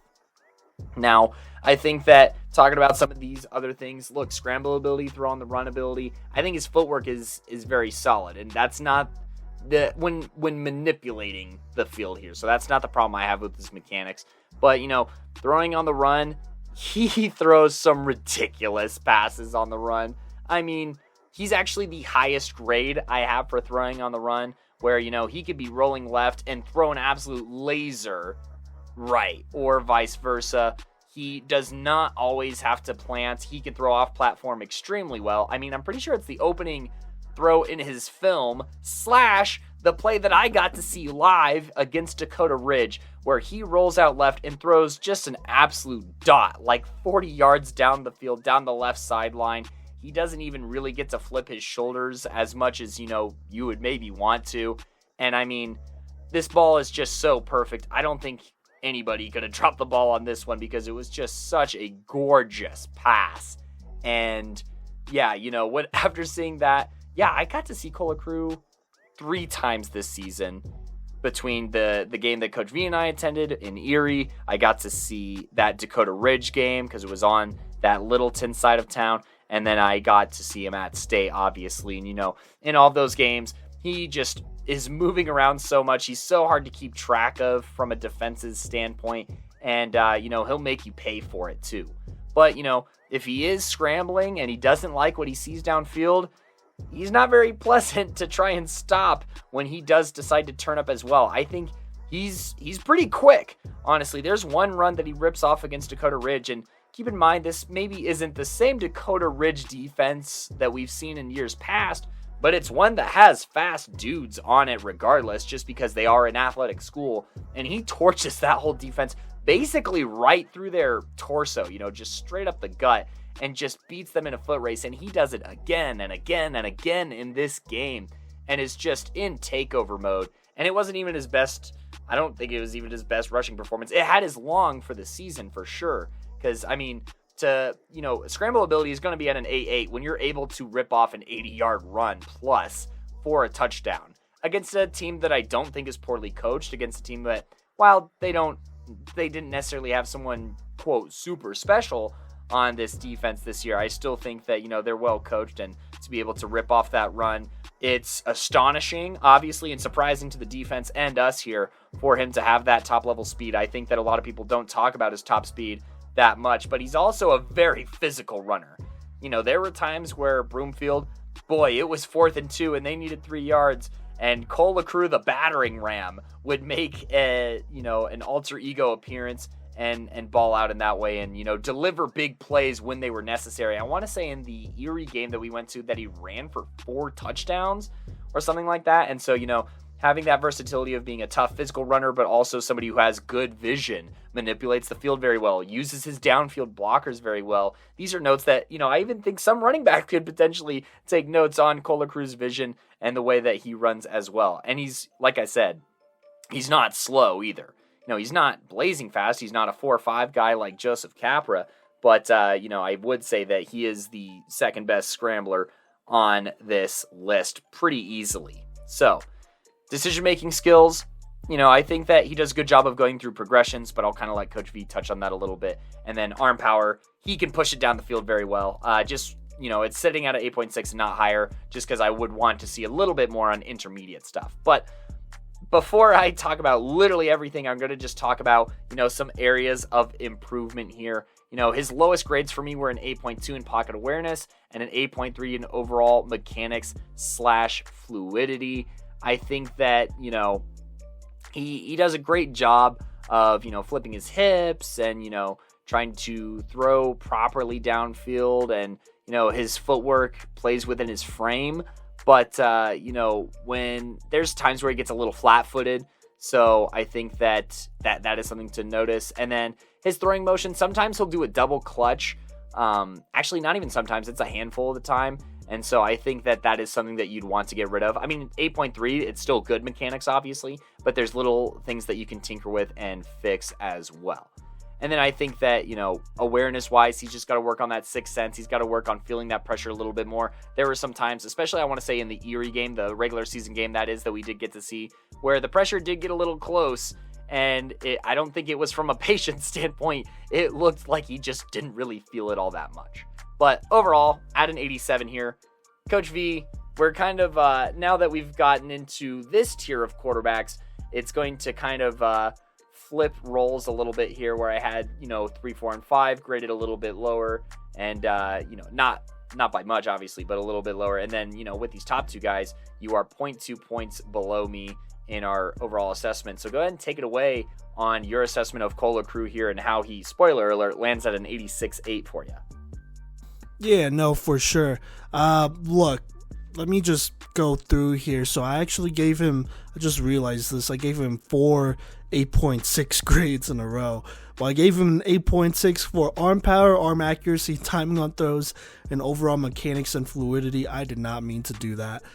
That's just where it ended, to be honest, after a lot of, adjusting. Well, not a lot, but, a solid amount of going back and forth. And then decision-making skills, actually gave him a 9 here. Scramble ability, 8.8. Throw on the run ability, 9. Pocket awareness, 8.7. Pocket movement, 8.5. Frame and size, 8.4 here. Look, let's talk about the best things here.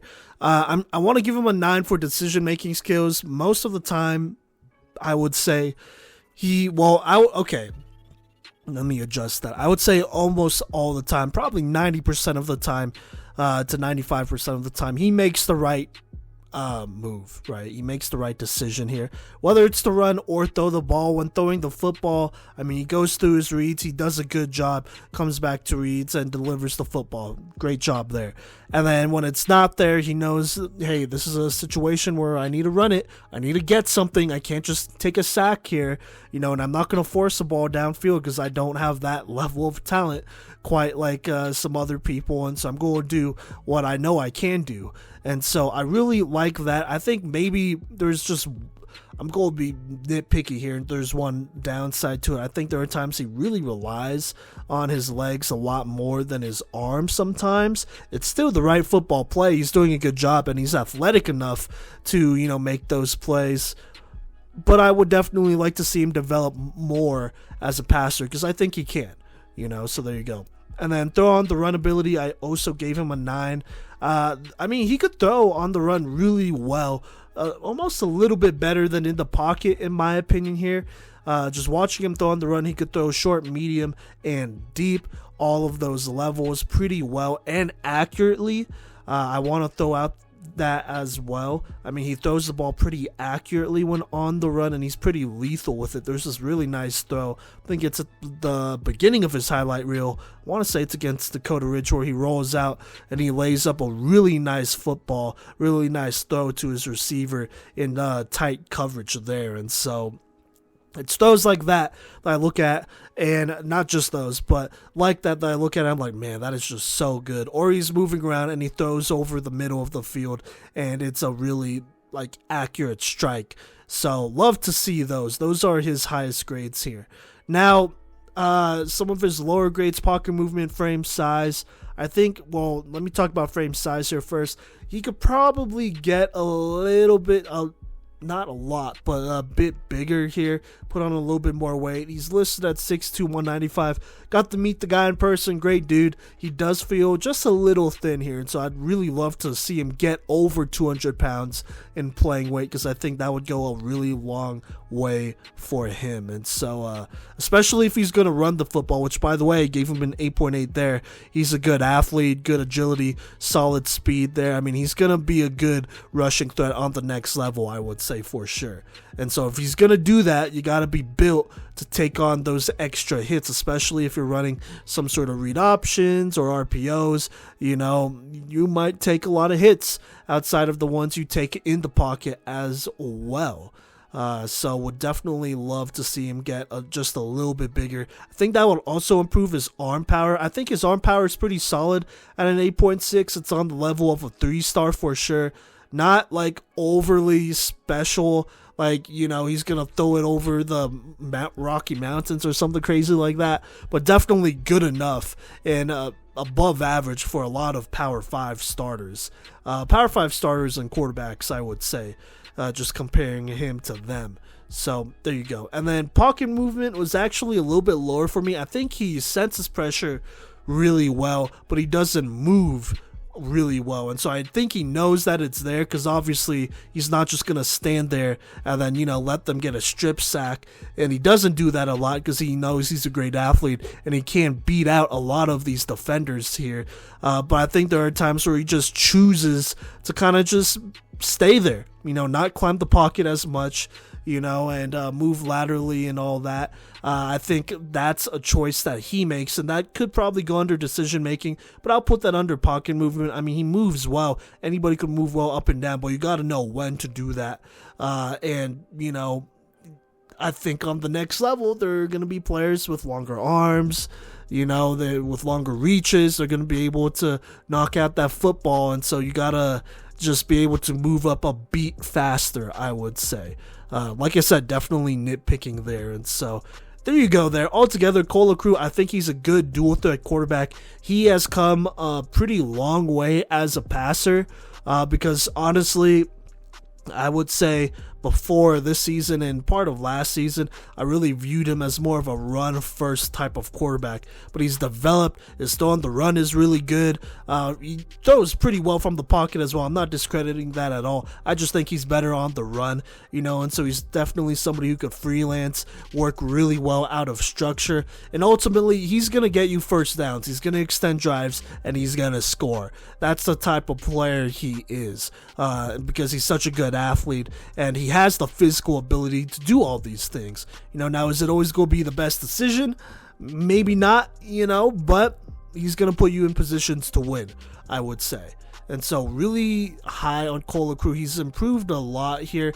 I think, honestly, his senior year, we've seen some pretty solid leaps and bounds that has really made him close to our number one quarterback. To me, he's only 0.2 points away from him. I think he is a borderline, potentially 4-star type of guy with just some of the things he did his senior year. Now, if he did some of those things his senior year, his junior year as well, you know, then I think he would probably be a star higher. That is just my honest opinion, but really love him as a guy. I think he's a great leader too, by the way. Definitely somebody that galvanizes a locker room, that brings a lot of passion.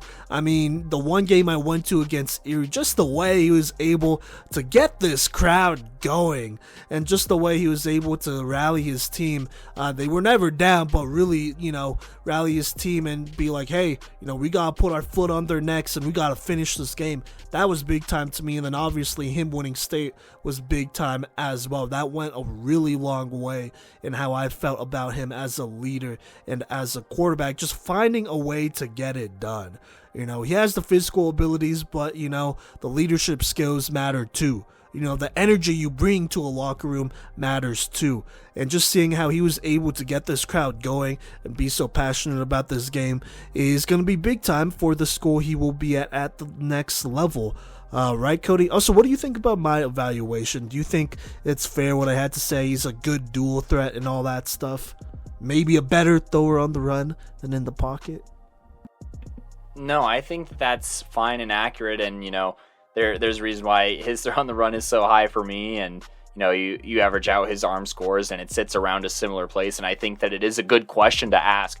And as someone who got to evaluate him as a sophomore, he has taken tremendous strides as a passer. He was kind of a one read or just kind of run you over quarterback for that first year, and I'd even say for his junior year he was definitely more leaned on in the run game, and he grew as a passer pretty significantly his junior year. But I'd say this year, in the play calling and in his poise, his confidence, and his play style, he took tremendous strides in all the right places. He took huge strides up top, and I'm not sure if that was a Matt McChesney little product there, a little 6-0 stuff going on, but he did take some very good gains. And look, I have him at an 87. It's like a 4-star. So I think that it is a conversation worth having. And overall we have him at an 89 or an 86.9. My bad. And so it is. I think it's a worthy spot to be in, literally that window. And I think that he's also only 0.2 below the next guy. So I agree with a lot of what you said. We looked at the pocket a little different, but that's fine. I don't think that really matters. And we both agree that there are some things that he will have to iron out, as far as some mechanic stuff, and just seeing some stuff a little bit differently, and adapting to the next level. But I do think that he is very, very well adjusted, and he has the tools to succeed as a Badger. And I think that while when Dion went to CU, I actually had a chance to talk to Cole when they were just rumblings a little bit, and that was at Media Day. And he told me that the first song that he ever knew all the lyrics to was the explicit version of the CU fight song.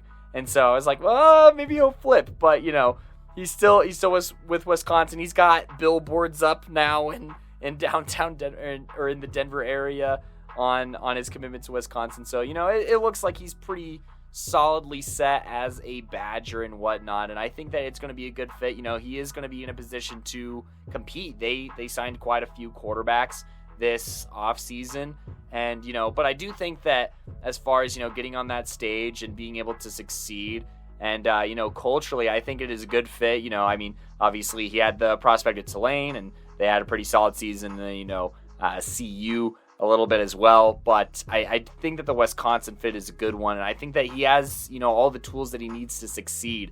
And I think that what you talked about, that leadership, is what makes Cole LaCruz such a different. If there is name one X factor that one of these prospects does so well, and separates them from the rest, and that's no disrespect to any of these guys, right?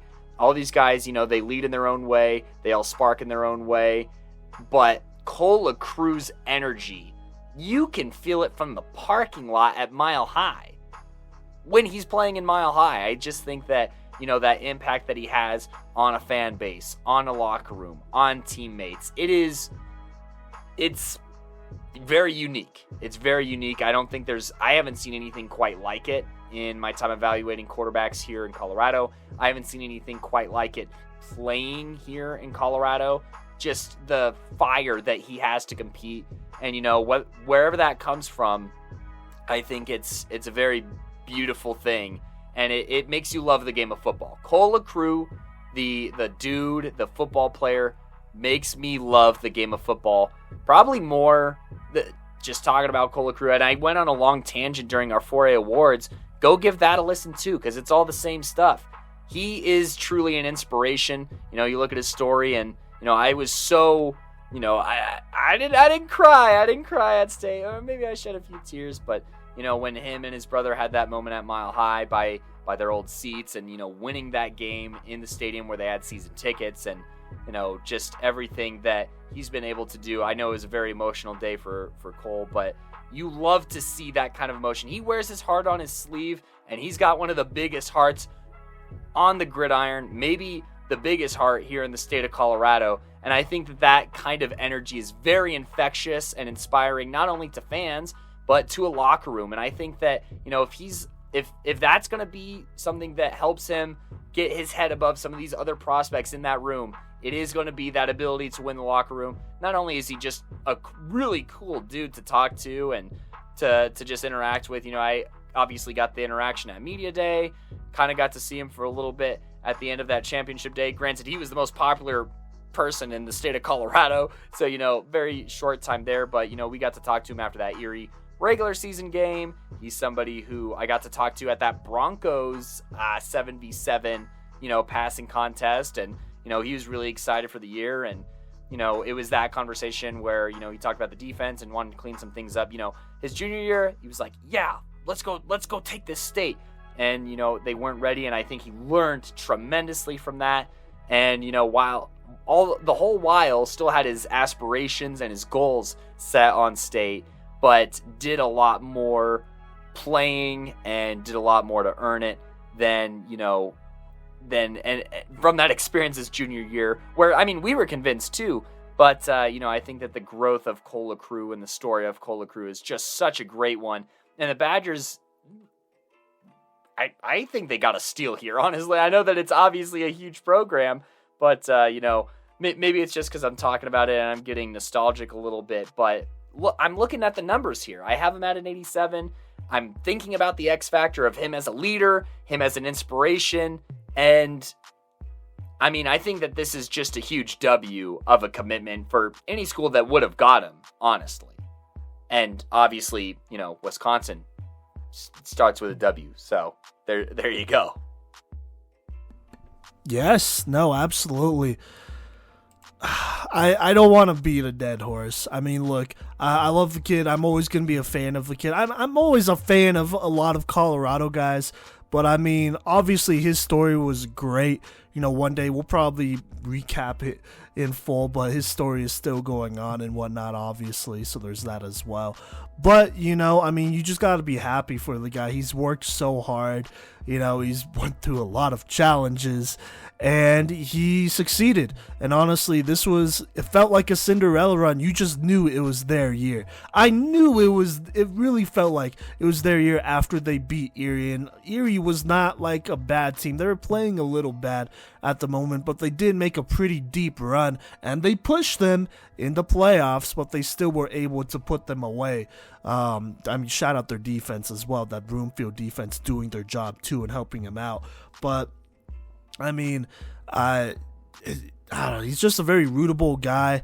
Honestly, here's what I am gonna say about Cola Crew though. Look, the vibes he kind of gives off just really reminds me of just how I felt about Jalen Hurts when he was entering the NFL, because entering the NFL, he was out of Oklahoma. He had a solid year. His last It would have game, been a Heisman year if it wasn't Joe Burrow. Yeah, I was going to say his last game, he got slaughtered by LSU, so that was really hard to, get out of my mind and out of, a lot of people's mind, but it was LSU. They had, 1 million NFL players, so whatever. But that's another story, but, there's a lot of things I felt about Jalen Hurts. He improved. His arm power was fine. He was a good athlete, though. Could run the football and all that stuff. He was a pretty strong dude. Obviously, he was well-liked, was a good leader. But there were definitely things as a quarterback that he was just not better than other guys at. There's a reason why Tua replaced him. But he was a good leader. He stuck with it. He worked really hard. He had the physical tools to get it done. He refined those. He became a better quarterback. And ultimately, at the time before he got drafted, I was like, there's a lot of things that you can nitpick at and not like. But ultimately, he's a great leader. He's a guy that everyone loves. He brings a lot of energy to the locker room, winning energy to the locker room. He's going to put it all out on the field. You kind of think eventually he's just going to figure it out. He's just going to be okay. And that's all it comes down to sometimes when you have a quarterback, and you you might question their work ethic and whatnot, but then you have some that you don't question it at all. And you just think, okay, regardless, of his ceiling and whatnot, he's always going to bring a good energy to the locker room, and he's always going to work hard. And so, his floor is never going to be really that low. And that's kind of how I feel about Cole LaCrua as well. I mean, kind of similar styles of play, I would say, and whatnot, but just the energy he brings and whatnot, you kind of just feel like, yeah, he'll be successful. And if he's not, he's going to work hard regardless. So that's never going to be an issue. He's not going to leave any regret out there and whatnot. He's going to do his best, and we'll just see what happens. Obviously Wisconsin, they're a good program. They will be taken over by Luke Fickell, who has done really good work with quarterbacks. I know Desmond Ridder out of Cincinnati is a big one that he worked with, who didn't really get a lot of recognition coming out of high school, but ended up being a really good quarterback, got drafted, brought Cincinnati to the college football playoffs. And so you kind of see that track record, and I like him as a head coach, offensive minded head coach. And so I think Cole LaCrua, going into this system, a Luke Fickell system over at Wisconsin, should be a good fit. Obviously, if he's stuck with them, he must have really liked them and whatnot and believes in what they're doing there. And so that's enough for me, and I think no matter what, he's going to work hard, he's going to bring the energy. His floor is never going to be lower than any other quarterback. Ceiling, we'll see. It's questionable. We'll see how much, goes his way, how hard he works and whatnot. I'm not really questioning how hard he works. He's going to work hard, but sometimes, you work hard and naturally you're just not as good as some guys sometimes, and that's life, but you work with what you have and you play the position and you win. That's what matters, even if you don't have some of those things. And so regardless, I am just saying that I kind of feel the same way. I know it's hard to kind of put in words there, but that's just a feeling I have, and I know it's a lot of pressure and whatnot. I'm sure he's getting a whole lot of hype, but I think he has the mental fortitude to get through it, and at the end of the day, it's about winning and playing ball. So, there you go. And I think he understands that, right, Kodey? Absolute. He knows to answer the phone when it's called. But, yeah, I think that's, we have, I feel like a lot of the media has said the same thing, what a great story, but I think being able to witness it, from the time that he picked up that football and got snaps on varsity, I'm grateful to just have witnessed it. So thank goodness for being born when we were and covering high school football when we did. But that's Cole LaCrua out of Broomfield, the Wisconsin Badger. Coach V, there's some guys who were just on the outside of this list, but I think their names are worth mentioning. Yeah, let's go ahead and talk honorable mentions here before we talk about our number one quarterback. So first things first, I'll talk about some of the ones I evaluated. Tyler Kubat out of Fossil Ridge. I know he got hurt this season, and so there's that, but I still think he's a pretty good quarterback prospect. He is committed to Lindenwood. That is an FCS D1 school, but still one on the rise, and I think it'll be a good fit for him. He's a tall, strong-arm passer here. Was really impressed with how he was able to run a more modern offense, pro-ready offense. That's the nice way of saying it. And he did that for multiple years here, multiple seasons, so he's not a one-hit wonder by any means. But for me, he rated out at an 81.4, just below Tommy here.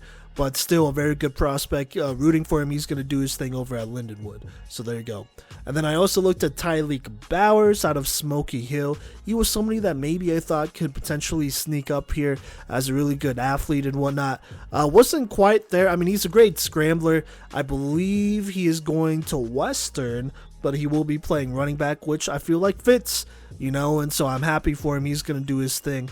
But not quite a quarterback. Maybe, if they want to drop some interesting plays here, they might put him in that wildcat position. But we'll see what happens, though. So there you go. Also looked at Ethan Cook. Got to watch him live. Just not quite there. I think the injury, I feel like, is still kind of holding him back a little bit. And so it affected how the senior season went. But still a very talented quarterback.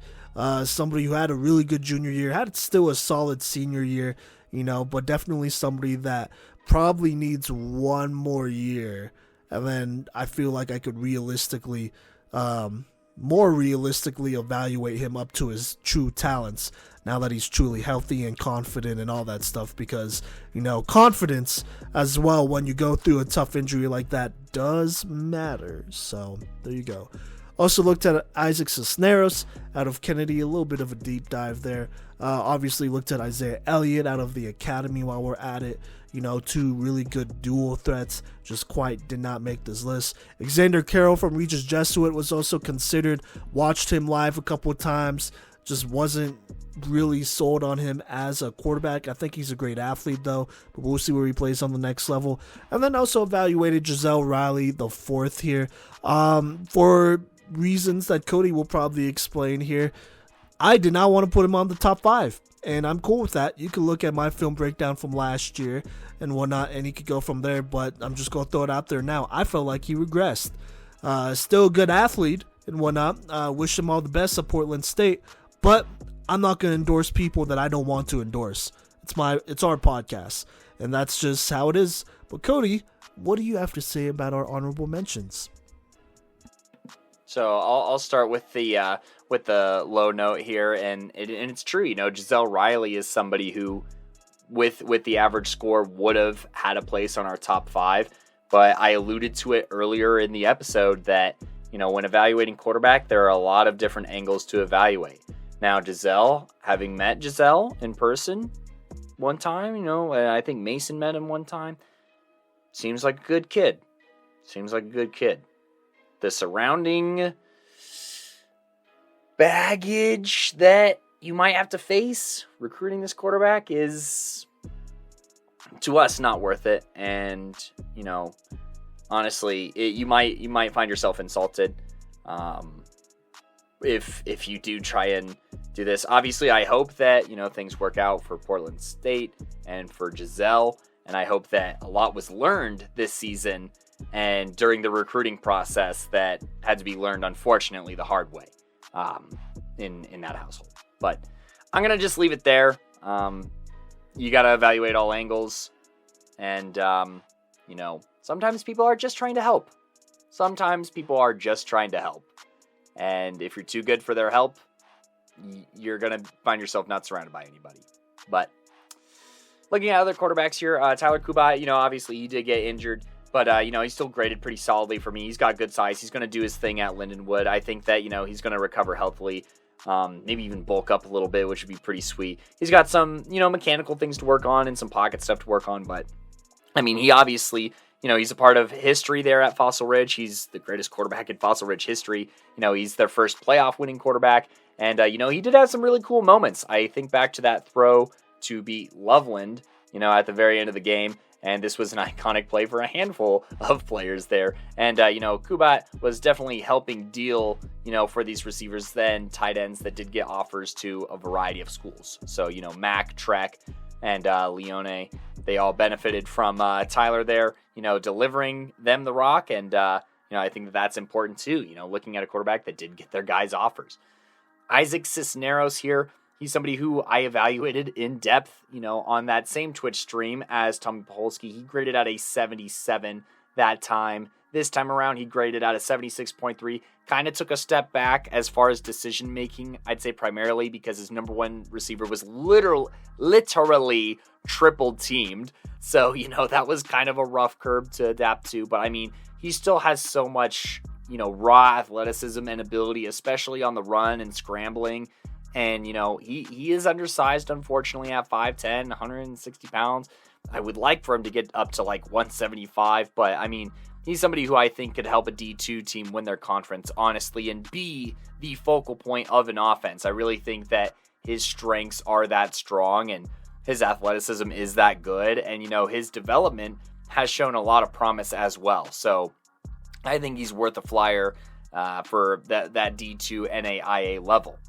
Now, obviously, you alluded to Tyleek, and, that season didn't go exactly the way you wanted it to, but, that Smoky Hill squad, he did have some big shoes to fill, and I don't think he did, he didn't do a terrible job. He's not Leslie Richardson, but very few prospects are. And then, Xander Carroll, he's somebody who I saw in week 1, great athlete, just maybe not the, needs some work at quarterback. And then, Ethan Cook. terrible injury that happened at the end of last season. I think it interrupted what could have been a top 5 season this season. But, I think that his upside is extremely high. Coach V, there were obviously, some other quarterbacks that had some good games throughout this year or put up some solid numbers. But there is one who stands above the rest. And you want to talk about a quarterback that helped some of his pass catchers get offers. I think that this guy fits that bill pretty well. Yeah, no, for sure. There's been a lot of pressure on him for a really long time, but a great dude. We'll talk more about that later, though. But our number 1 quarterback in the class of 2023, to nobody's surprise, is Vista Ridge's Braden Dorman here. Excellent athlete. I mean, he rewrote the record books here for the most part. His name is up in there. He's one of the best passers of all time in Colorado high school football history, and it's for a good reason. He started for a long time, including through a COVID year as well, which they kind of got gypped out of a playoff spot, in my opinion, but it is what it is, and, you can't do much about it. So, let's go ahead and just go down the line, get to the evaluation here. Haven't gone to evaluate him since his sophomore year, I want to say, because we evaluated him and then we had him on the show. So there you go. But it's been a minute and we've been saving it for this. We've watched him plenty of times. I've watched him against Pine Creek the last 2 years, Palmer Ridge this year, in his playoff game against Skyline last year as well. Obviously, seen him at TFG tryouts and workouts and competitions and all that stuff, and he always delivers there. So we've both watched him plenty of times to be really confident in this evaluation here, especially after a senior year. But let's go down the line. Arm power gave him an 8.8. Arm accuracy, though, 9.4. Timing on throws, 9.5. Overall mechanics / fluidity, 9. Decision-making skills, a little bit lower, though, 8.5. Scramble ability is a 7.3. Throw on the run, 8.7. Pocket awareness, 8.6. Pocket movement, 8.5. Frame size, 8.7 for an overall grade of an 87 here for the 4-star quarterback. That's on par. Let's talk about what he does best. Talking about his grades here at a 9 and above here. Let's talk mechanics, fluidity at a 9. Great mechanics, from bottom to top. I mean, really good mechanics, real smooth pocket passer. I don't think there's going to be anything that you really need to tweak on. And if there is in the future, then some coach probably screwed it up. I'm just going to be honest with you. So there you go. Yeah, I don't think it could get too much better. If you mess around with it too much, it doesn't always end up well for some people. I'm just being real. So there you go. Now, moving up to some of these higher grades, arm accuracy 9.4, timing on throws 9.5. Obviously, extremely accurate passer on all 3 levels. Extremely good with his timing as well. And I'm going to throw this out there. This is something that maybe not everyone is always looking for. But when you have elite quarterbacks, there are certain things that makes them elite, whether it's their ability to be a great dual threat, really strong arm, great runner, or their ability to be a great scrambler, elite scrambler, good enough arm, right?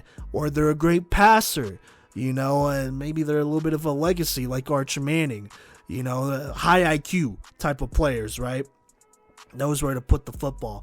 And then you got guys like Braden Dorman who are really good pocket passers. And one of those elite things about his game is that he has an extremely good control on the velocity of all of his throws. Whether it's short, medium, deep, he controls that velocity extremely well, better than any quarterback I've seen in Colorado. The last quarterback I have been able to see really control that velocity on those throws was Kyler Murray, to be honest with you, truthfully.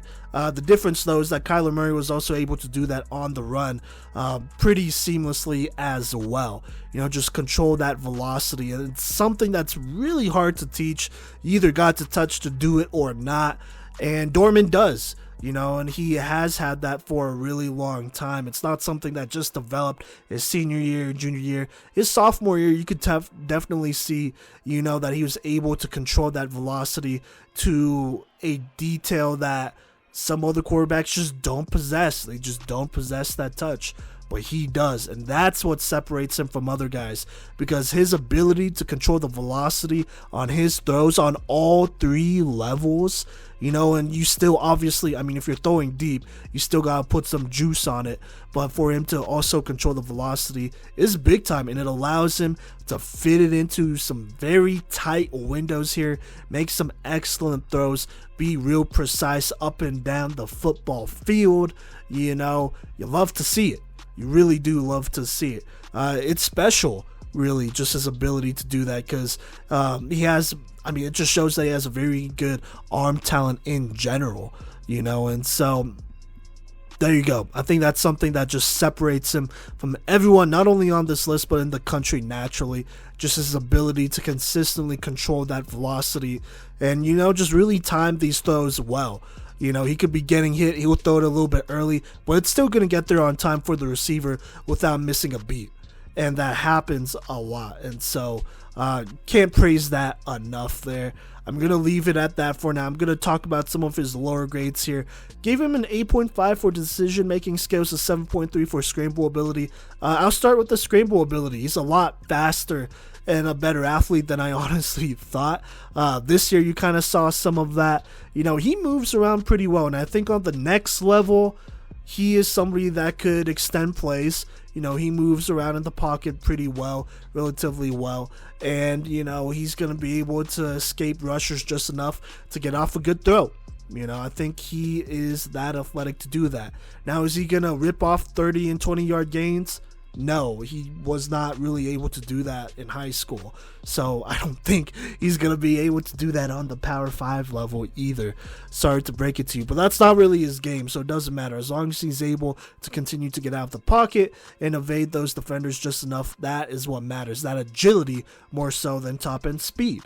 Now, talking about decision-making skills, it's not bad. It's at an 8.5, and here's the thing. Guys like Cole LaCrue, Joseph Capro kind of get away with being dual threats because, when there's not something there in the passing game, they could just run it. With Dorman, you can't just run it. I don't think you could just run it because you're not the level of athlete they are, and I think he's very aware of that. And even if you were to run it, how far could you really get? And so there are limits to that game. But just in general, seeing some of his decision making, I think there are times he gets a little bit too gunslinger-ish. Like he really feels like, I'm gonna just squeeze it into this tight window here. It's gonna be great, and that's gonna make up for, maybe it not being the best decision. And I think he relies on that just a little bit too much here. It could be cleaned up here. I think there are times where he's just a little bit sloppy in some of his reads and whatnot. And, he does benefit. I'm going to throw this out there. He does benefit from playing with great receivers in Keyshawn Dooley and BB Hills. BB going to Washington State. Keyshawn, he's still playing on the next level, who know what they're doing, and are great route runners and get great separation and do a lot of the heavy lifting, with some of these short throws that they just house it, 50 yards and whatnot. They do a lot of great stuff. And so when you play with great receivers, it's kind of easier to be like, okay, I don't have to make the greatest decision because I could also just throw it up there and he'll eventually go get it. Or I could just check it down and he'll make a big play. So I do think he does get bailed out of some of those decisions there. And I think on the next level, he's going to consistently have to make tough decisions faster. Especially, I'm going to throw this out there, especially against pressure and against the blitz here. Would like to see him just be a little bit sharper in those situations. I don't, just comparing him to other quarterbacks, especially quarterbacks that I've evaluated, like Jackson Arnold, Archie Manning. I think those guys really attack defenses best when they are blitzing, when the defense is trying to get aggressive with them. When they get aggressive, the quarterback gets aggressive. With Dorman, I don't quite see that. When people bring the blitz and whatnot, I think he'll make the right decision, but I don't think he always attacks that and takes advantage of some of those mismatches as good as he can sometimes. And you know what? I did watch him play some of the toughest defenses he's ever played in his career. The only one I didn't get to watch was Fountain Fort Carson. I believe that was his sophomore year because that was the COVID year, so I wasn't able to attend that one, either of those games. And that defense back then, led by Ty Fave and all those corners and safeties and all that great stuff, was big time, and they got some pretty big turnovers in that game, so that's the only one I didn't see. But what I did see him play against was Palmer Ridge. Had the number 1 corner in our class, plus 2 corners in our top 5 list from this year, plus a safety, I'm pretty sure, as well. They're a good secondary. He kind of struggled against them. I mean, they really had to rely on the run game in those games. And, part of it is also just Vista Ridge as well in the roster. You work with what you got there. And Palmer Ridge has maybe more of a complete roster. That's not going to sound popular, but that's how I see it. And that's how it turned out because they won both times they played. And he just didn't do as well against them. Against Pine Creek, obviously Pine Creek does have a better roster than Vista Ridge. I mean, they have one of the best rosters in all of Southern Colorado Springs. Southern Colorado, period. Colorado, really, period. And so there were some struggles there. That game, his junior year, was really concerning. Just seeing him make some really boneheaded decisions. Made up for it though, because his senior year played a lot better. I think he was a lot sharper. He put out his best foot. In my opinion, that's one of his best games that he played, even though it may not show completely on the stat sheet. I think he played a really good game there, not doing too much, but doing just enough, knowing when he had to force the issue, but not making too many really bad mistakes here. And so I really liked his improvement from junior to senior year and that aspect of decision making, playing against a top defense. But I am also going to throw out there, I don't think he has necessarily beat a top defense in these last 2 years, which is also why his decision making is at an 8.5. I know he's talented and whatnot and he works hard, but maybe he's just not quite seeing it fast enough or processing it fast enough to win some of those games. And I know some of those teams are better, but if you have the better quarterback and you're truly legit, you gotta at least win some of those games that you really shouldn't be winning. And so that's how I see it. Like I said, I'm going to be tough. I'm going to be gritty with it. And those are things he could improve on. I think I would really like to see him continue to get better, work on that IQ more. It's not bad. It's still, at a pretty good level here. And I think he has a good understanding of the game and could probably talk it well on a chalkboard or board or whatever. I don't doubt that at all. But in game, how is that going to be?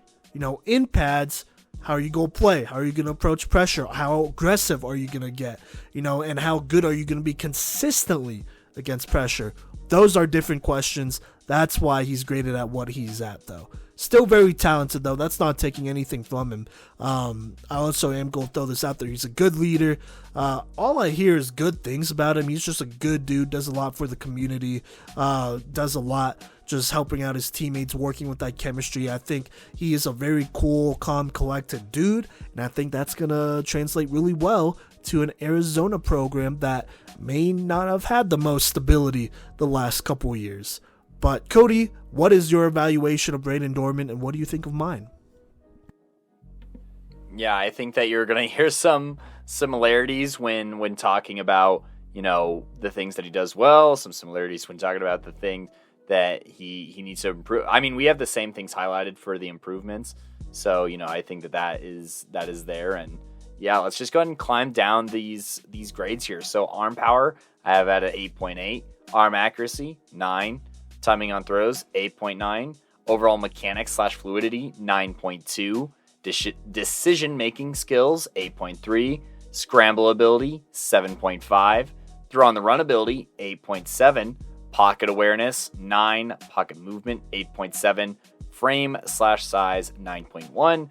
For an overall grade of 87.2. And I believe that makes his overall grade an 87.1 here. So collectively 0.2 points ahead of the next guy. But let's talk about this SoCo product here.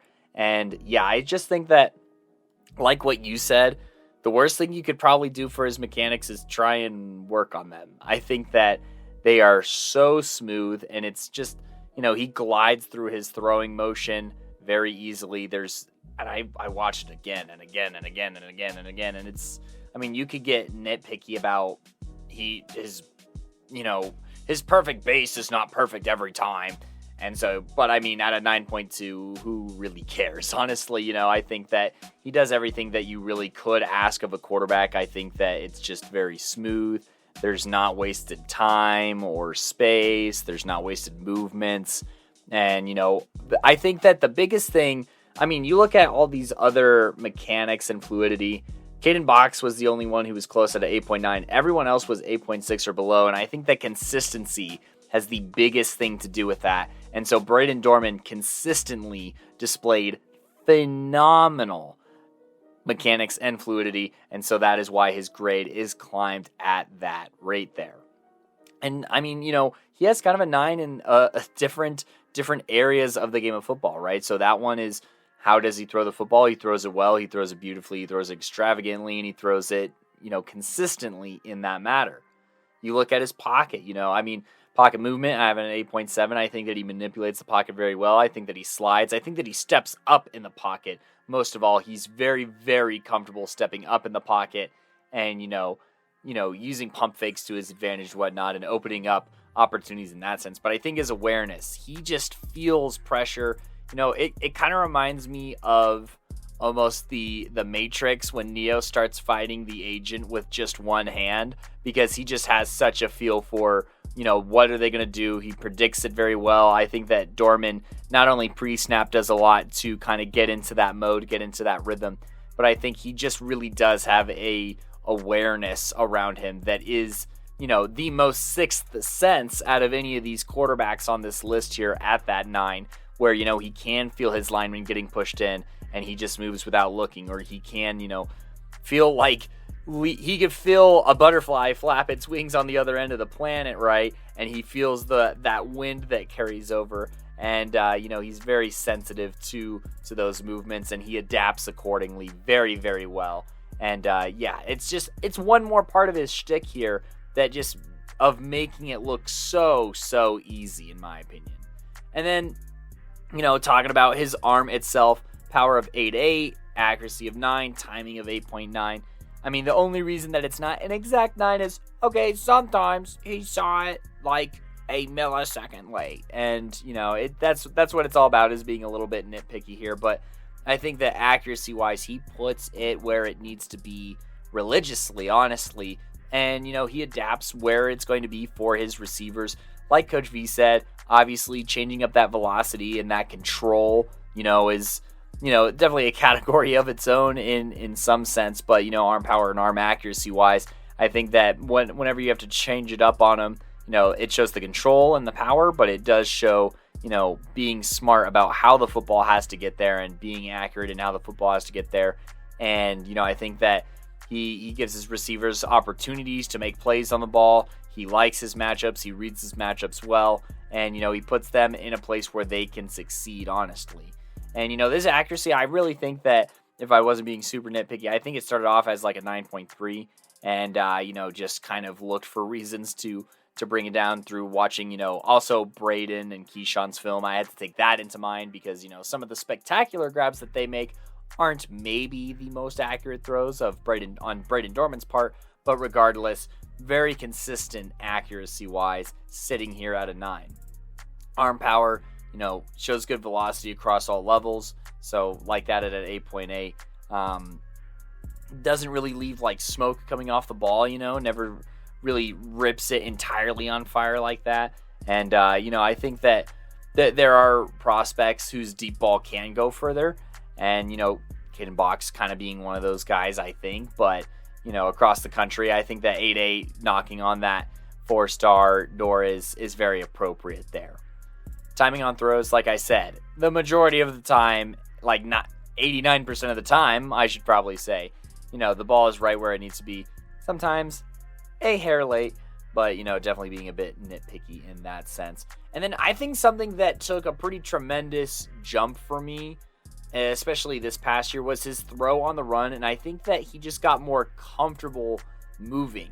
Now, it's the exact same score as Simon here, but I just really want to comment on how well he did, especially on flood concepts, rolling out right, as far as, he's directing guys on where they need to be. And one play in particular, I think it was in the Pine Creek game that we went and saw live, where, he's directing Keyshawn to kind of sneak behind the linebackers that are flowing this way, and he just throws an absolute dot to Keyshawn that he's able to catch and turn upfield and, make the most out of. And it turns into a really big play off of, something where the sideline was approaching and the defenders were crashing down and he didn't really have anywhere to go, but he still made a play out of that. And I think that, obviously IQ-wise, that's very, very high level of him, but being able to make that throw while directing traffic and, just being a conductor of sorts, he's very, very good at that while on the move. And I think that, that's obviously another huge reason why he's such a great prospect. And just the throws that he was also able to make on the run this year were spectacular. Nothing short of spectacular.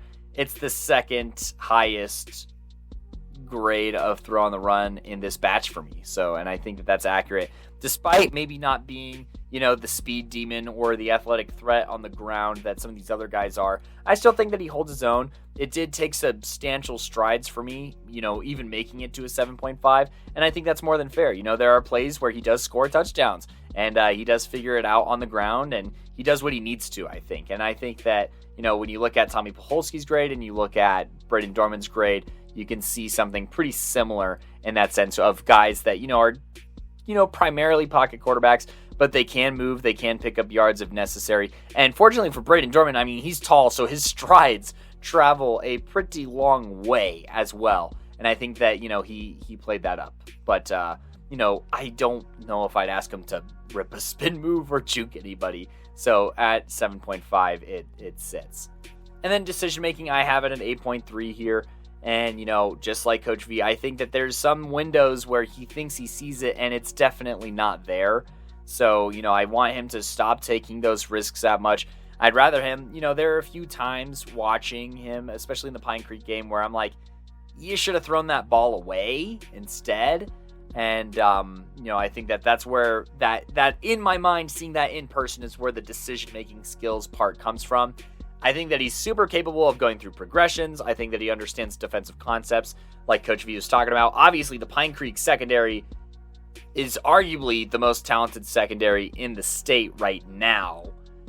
It at least will be heading into this class of 2024 year, in my opinion.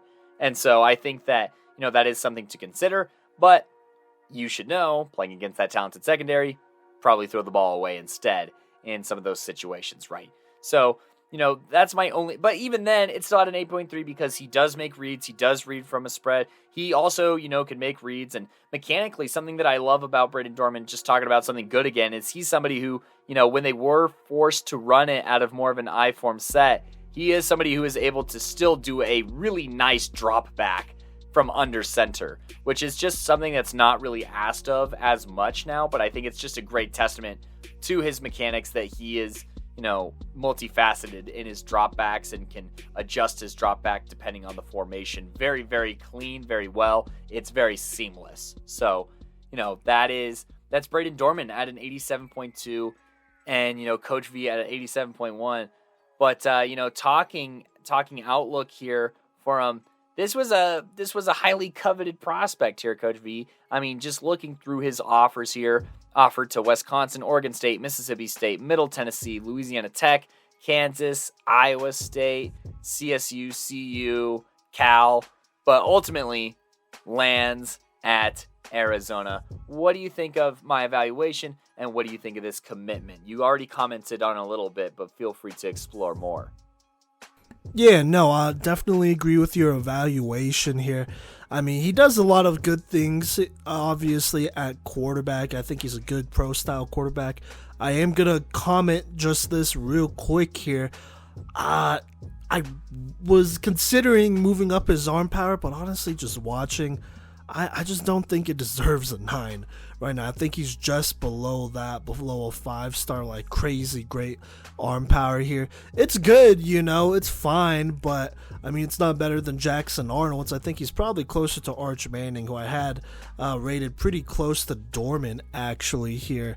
Here, I might as well, or actually, that might be a episode for another time. Here, I'll say how close he was to Arch. He was like basically 1 point away from Arch. Actually, yeah, 1 point away from Arch. So there you go. I think they're very similar in how they play the game, to be honest with you. I think, though, he can potentially get a stronger arm if he continues to put on weight. He's probably somebody who should be able to put on 20 or 30 pounds here and be in a better spot as far as that goes and as far as his arm power goes. I mean, he's 6'5", 200. He's kind of been floating around that 200 range for a really long time. I think he could definitely afford to move up and get bigger, get stronger, and he will. He will over at Arizona. So, yeah, I mean, he's a guy who works pretty hard. I'm just going to throw this out there. I also live in Colorado Springs, and I don't exactly live, super far away from Vista Ridge either here. I'm not going to say where I live exactly because, there's been some issues with that. But, I definitely live around enough people and also work with enough people because I also work for the city of Colorado Springs where, I kind of hear a lot about athletes and things that go on. I think that's something some athletes don't realize, and so when I feel some type of way about evaluating them, it's because I know things that they know that I don't know. But with Dorman, he's clean as a whistle. I mean, this is a dude that everyone admires. I mean, he's a great guy, honestly, really patient, and he works hard. I mean, he really works out hard. I know he's been working out here. He did early enroll into Arizona, but over that break, he was really putting in that work. And so I don't doubt that he can put on weight and improve that arm power a little bit. But just a little side note here. Let's talk about his commitment, though. He is committed to Arizona. Was a little surprised, I guess. I kind of felt like Oregon State was really, like, they were really trying to recruit him. Like, they were pushing super hard, it felt, and I felt like maybe that would be a place. Mississippi State, with that air raid was, that was another idea as well. Obviously, the coach is not there anymore, rest in peace and whatnot, but I felt like that would have been a really good fit. But he picked Arizona, which is interesting here, and so I don't think he would pick it if he didn't feel like he could compete and eventually get on the field here. And just looking at the roster, they do have that transfer, Jaden DeLaura, originally at Washington State, then moved to Arizona. He had an okay year, threw for 3,685 yards, 25 touchdowns to 13 picks, though, which is kind of a lot. So we'll see, but he's actually only a sophomore. I believe he will be a junior next year if I'm not mistaken there. And then they also have Noah Fafita, who was a 4-star guy from California. He was a freshman this year, and so it is a little bit crowded here. But Braden Dorman does some things better than Jaden DeLaura and Noah Fafita as well. I think he's just a bit more talented as a thrower. He controls that accuracy a lot better than those two, throw a bit more accurate balls, is able to really change up the velocity there. And so he's going to go out there, he's going to compete. Did get to attend his signing day here at Vista Ridge and did get to talk to him quite a bit here. Like I said, I'm just going to continue to say this, just a really good dude. But, he's looking forward to competing. That's why he enrolled early, to get a nice little head start. And so we will see what happens. It's not going to come easy. He's going to have to compete. But obviously he's not one to shy from competition. And, we should be proud of that. He's a talented quarterback and he's going to put in the work here.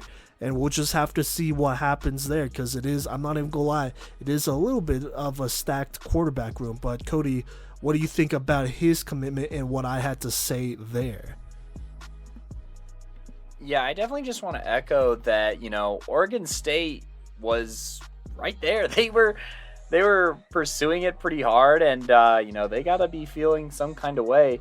But he seems very, very happy with his commitment, which is all that we can hope for. Obviously, we want all of our PMC fam to be happy where they land, and I think that he did do that, and he seems very excited, and the good old U of A is very excited to have him. From what it looks like, he's just been very welcomed there, it feels like, and I think that, like you said, him getting there ahead of time is obviously going to help, and he does not shy away from competition.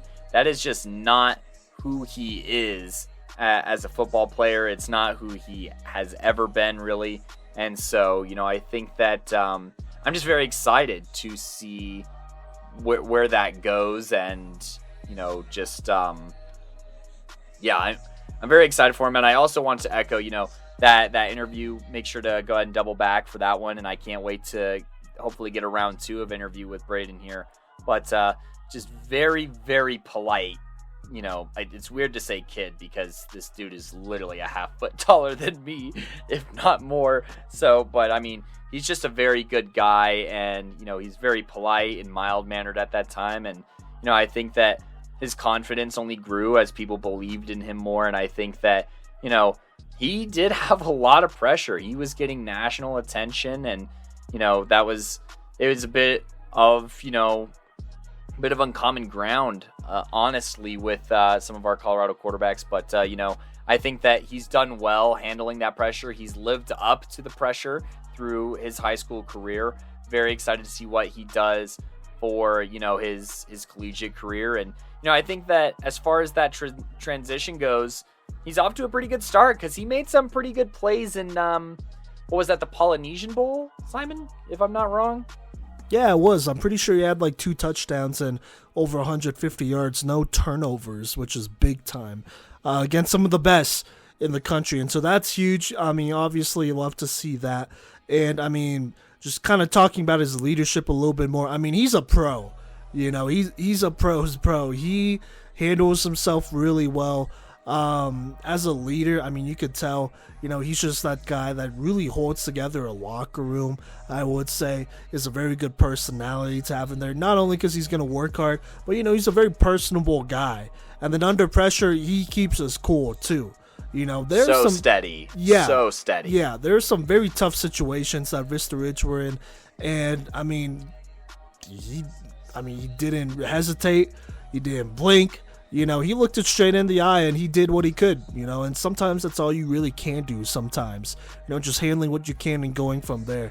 And like I said, handles himself as, he's just a very pro style type of dude, not only as a quarterback, but as a person too. Very mature, I would say, as well. Just handle himself really well, has handled the pressure really well. And so as a leader, as a person on the football field, that's kind of something you're getting. Just a very steady presence, a quarterback that's going to keep it together there, not only personally, but keep a team together as well, which also matters, especially when your backs are against the wall.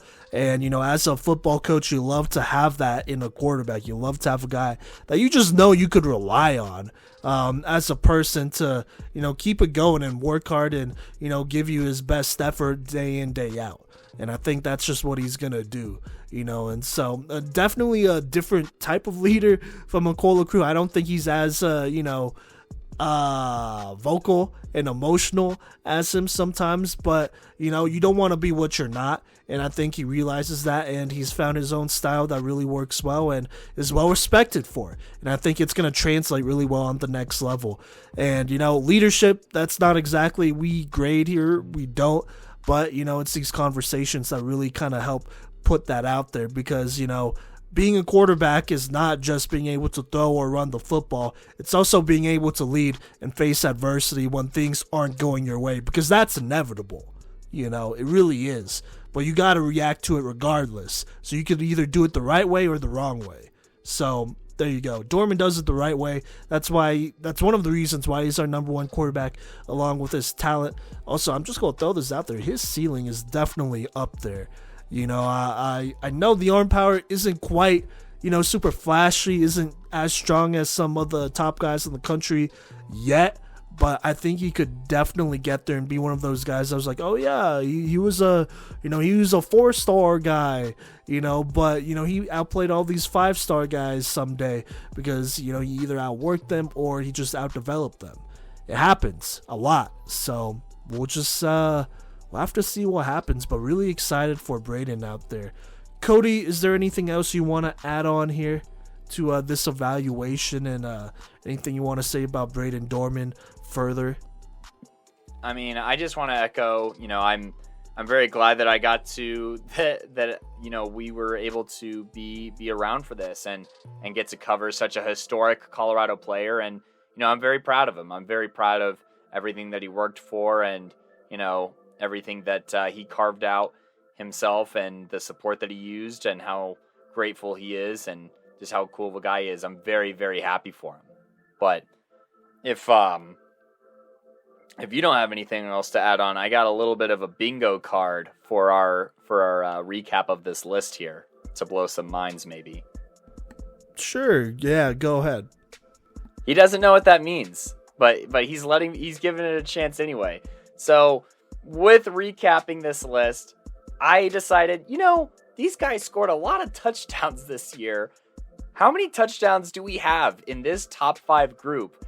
And it's pretty awesome. So I'm going to talk about it as we go through these guys. So at number 5 out of Evergreen, the Iowa commit, Tommy Paholski here, responsible for 37 passing touchdowns, 8 rushing touchdowns, 45 total touchdowns on the 2022 season, and 72 on his career. Joseph Capra out of Denver South, the heck of an engineer, Colorado School of Mines commit, and also that hockey champion here, responsible for 40 touchdowns, 25 passing, 15 rushing this year, and 87 on his career. Caden Box, the Northern Colorado Bears, go Bears, out of Skyline here, 24 passing touchdowns, 1 rushing this year for 25 total, out of his 34 on the career. Cole LaCrue here, the beast of Broomfield, who's going to be a Badger, going for the Bees there. Passed it for 26 scores this year, ran for 20 scores this year for 46 total touchdowns on the year out of his 90 total in his career, and the number 1 quarterback in Colorado of the class of 2023, Braden Dorman of Vista Ridge, the University of Arizona commit, with 49 passing touchdowns this year, 5 rushing touchdowns for 54, over a half century of touchdowns, but his career total of 116 passing touchdowns and 7 career rushing touchdowns makes for 123 total touchdowns. So Simon, this past season, our top 5 quarterbacks had 210 combined touchdowns, and over the course of their careers have over 400 touchdowns amongst these 5 players, which is absurd. And that includes with Caden Box's limited starts because of injury being at 34. I mean, that's still a chunk of these absurd, ludicrous numbers and this absurdly talented class. Yeah, no, absolutely. I mean, this is the best quarterback class that we've evaluated up to date here. The first one was really good, though. I'm not going to lie. Luke McAllister, Leslie Richardson, all those cats over there. It was awesome. Shout out Wolverton. Yeah, well, I'm just naming the top 2 guys. But, yeah, no, it was a good class for sure. Last year's class was solid, but it was definitely not on this level. This class was definitely something special. Even then, you had a couple guys that we went ahead and left out as well. I mean, there's a reason 4 of these 5 guys they have some sort of opportunity to play on the D1 level. The one guy who doesn't, I mean, he committed to Mines really early, but Mines is a high-level D2, so that's pretty big time. And so that's huge. I don't think we've had this many D1 commits at quarterback before. So, yeah, I mean, this is definitely a historic class. And altogether, now that this series is over, we will probably eventually put out a graphic, maybe along with this episode. So go ahead and follow us on social media at Playmakers Corner, Facebook, Instagram, Twitter, TikTok, all that great stuff. But we'll probably put out a graphic talking about how many of the players that made our top 5 that either committed to a D1 or was given an opportunity to go to D1. Maybe they didn't commit though, but they were given that opportunity to play for D1, because it's kind of a lot. It's more than the majority for sure, which is over half. More than over half. It's probably 2/3 or more. And, you know, some of them are preferred walk-ons and whatnot, but honestly, you're going to have to compete regardless, whether you're on scholarship or on a walk-on. Obviously, there's a money difference there, but competition is competition. And, I mean, these boys from Colorado have come to play, and, you know, we really try to pick out the best players at each position. You know, not just players that already have D1 offers, but players that we truly believe are D1 caliber. Because that's what matters, and we're real truthful with that, I would say, and try to do our best with that. And if you don't agree, that's fine, don't agree, but put in the work, you know, because I know you haven't yet, so it is what it is. We've done it, and that's another year, another series done. And I just want to congratulate once again all of these class of 2023 Colorado high school football players, former high school football players, soon to be college football players. Really excited to root for all of them. That's where the fun really begins, honestly, but we'll see what happens. Kodey, is there anything else you want to add on as we close here?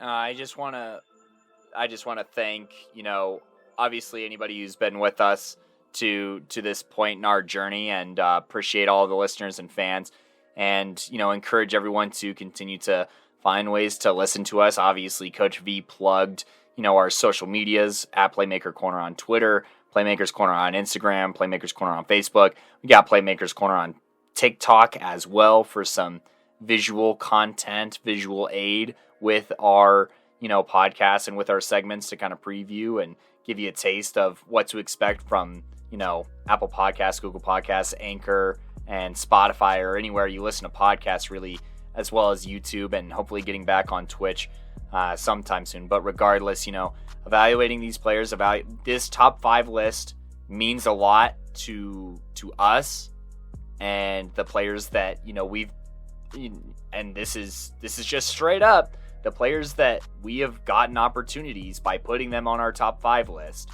and, you know, providing those opportunities. It's very special to me, and I know Coach V as well. And so, you know, we appreciate all you guys for listening. We appreciate the players and the relationships that we've been able to develop from these, and especially, you know, this class probably more than any other, because, you know, these guys that first saw the football field as sophomores, or really popped onto the scene as sophomores, we got to witness in real time and grow up with them a little bit, you know, as a podcast. And so it's just been very, very special to watch this class. And, you know, congratulations to all the seniors, and, you know, once again, congratulations to our finale here. Tommy Baholski at number 5, Joseph Capra at number 4, Caden Box at number 3, Cola Crew at number 2, and the number 1 2023 quarterback, Braden Dorman. Huge congrats to all those guys. Thank you all so much.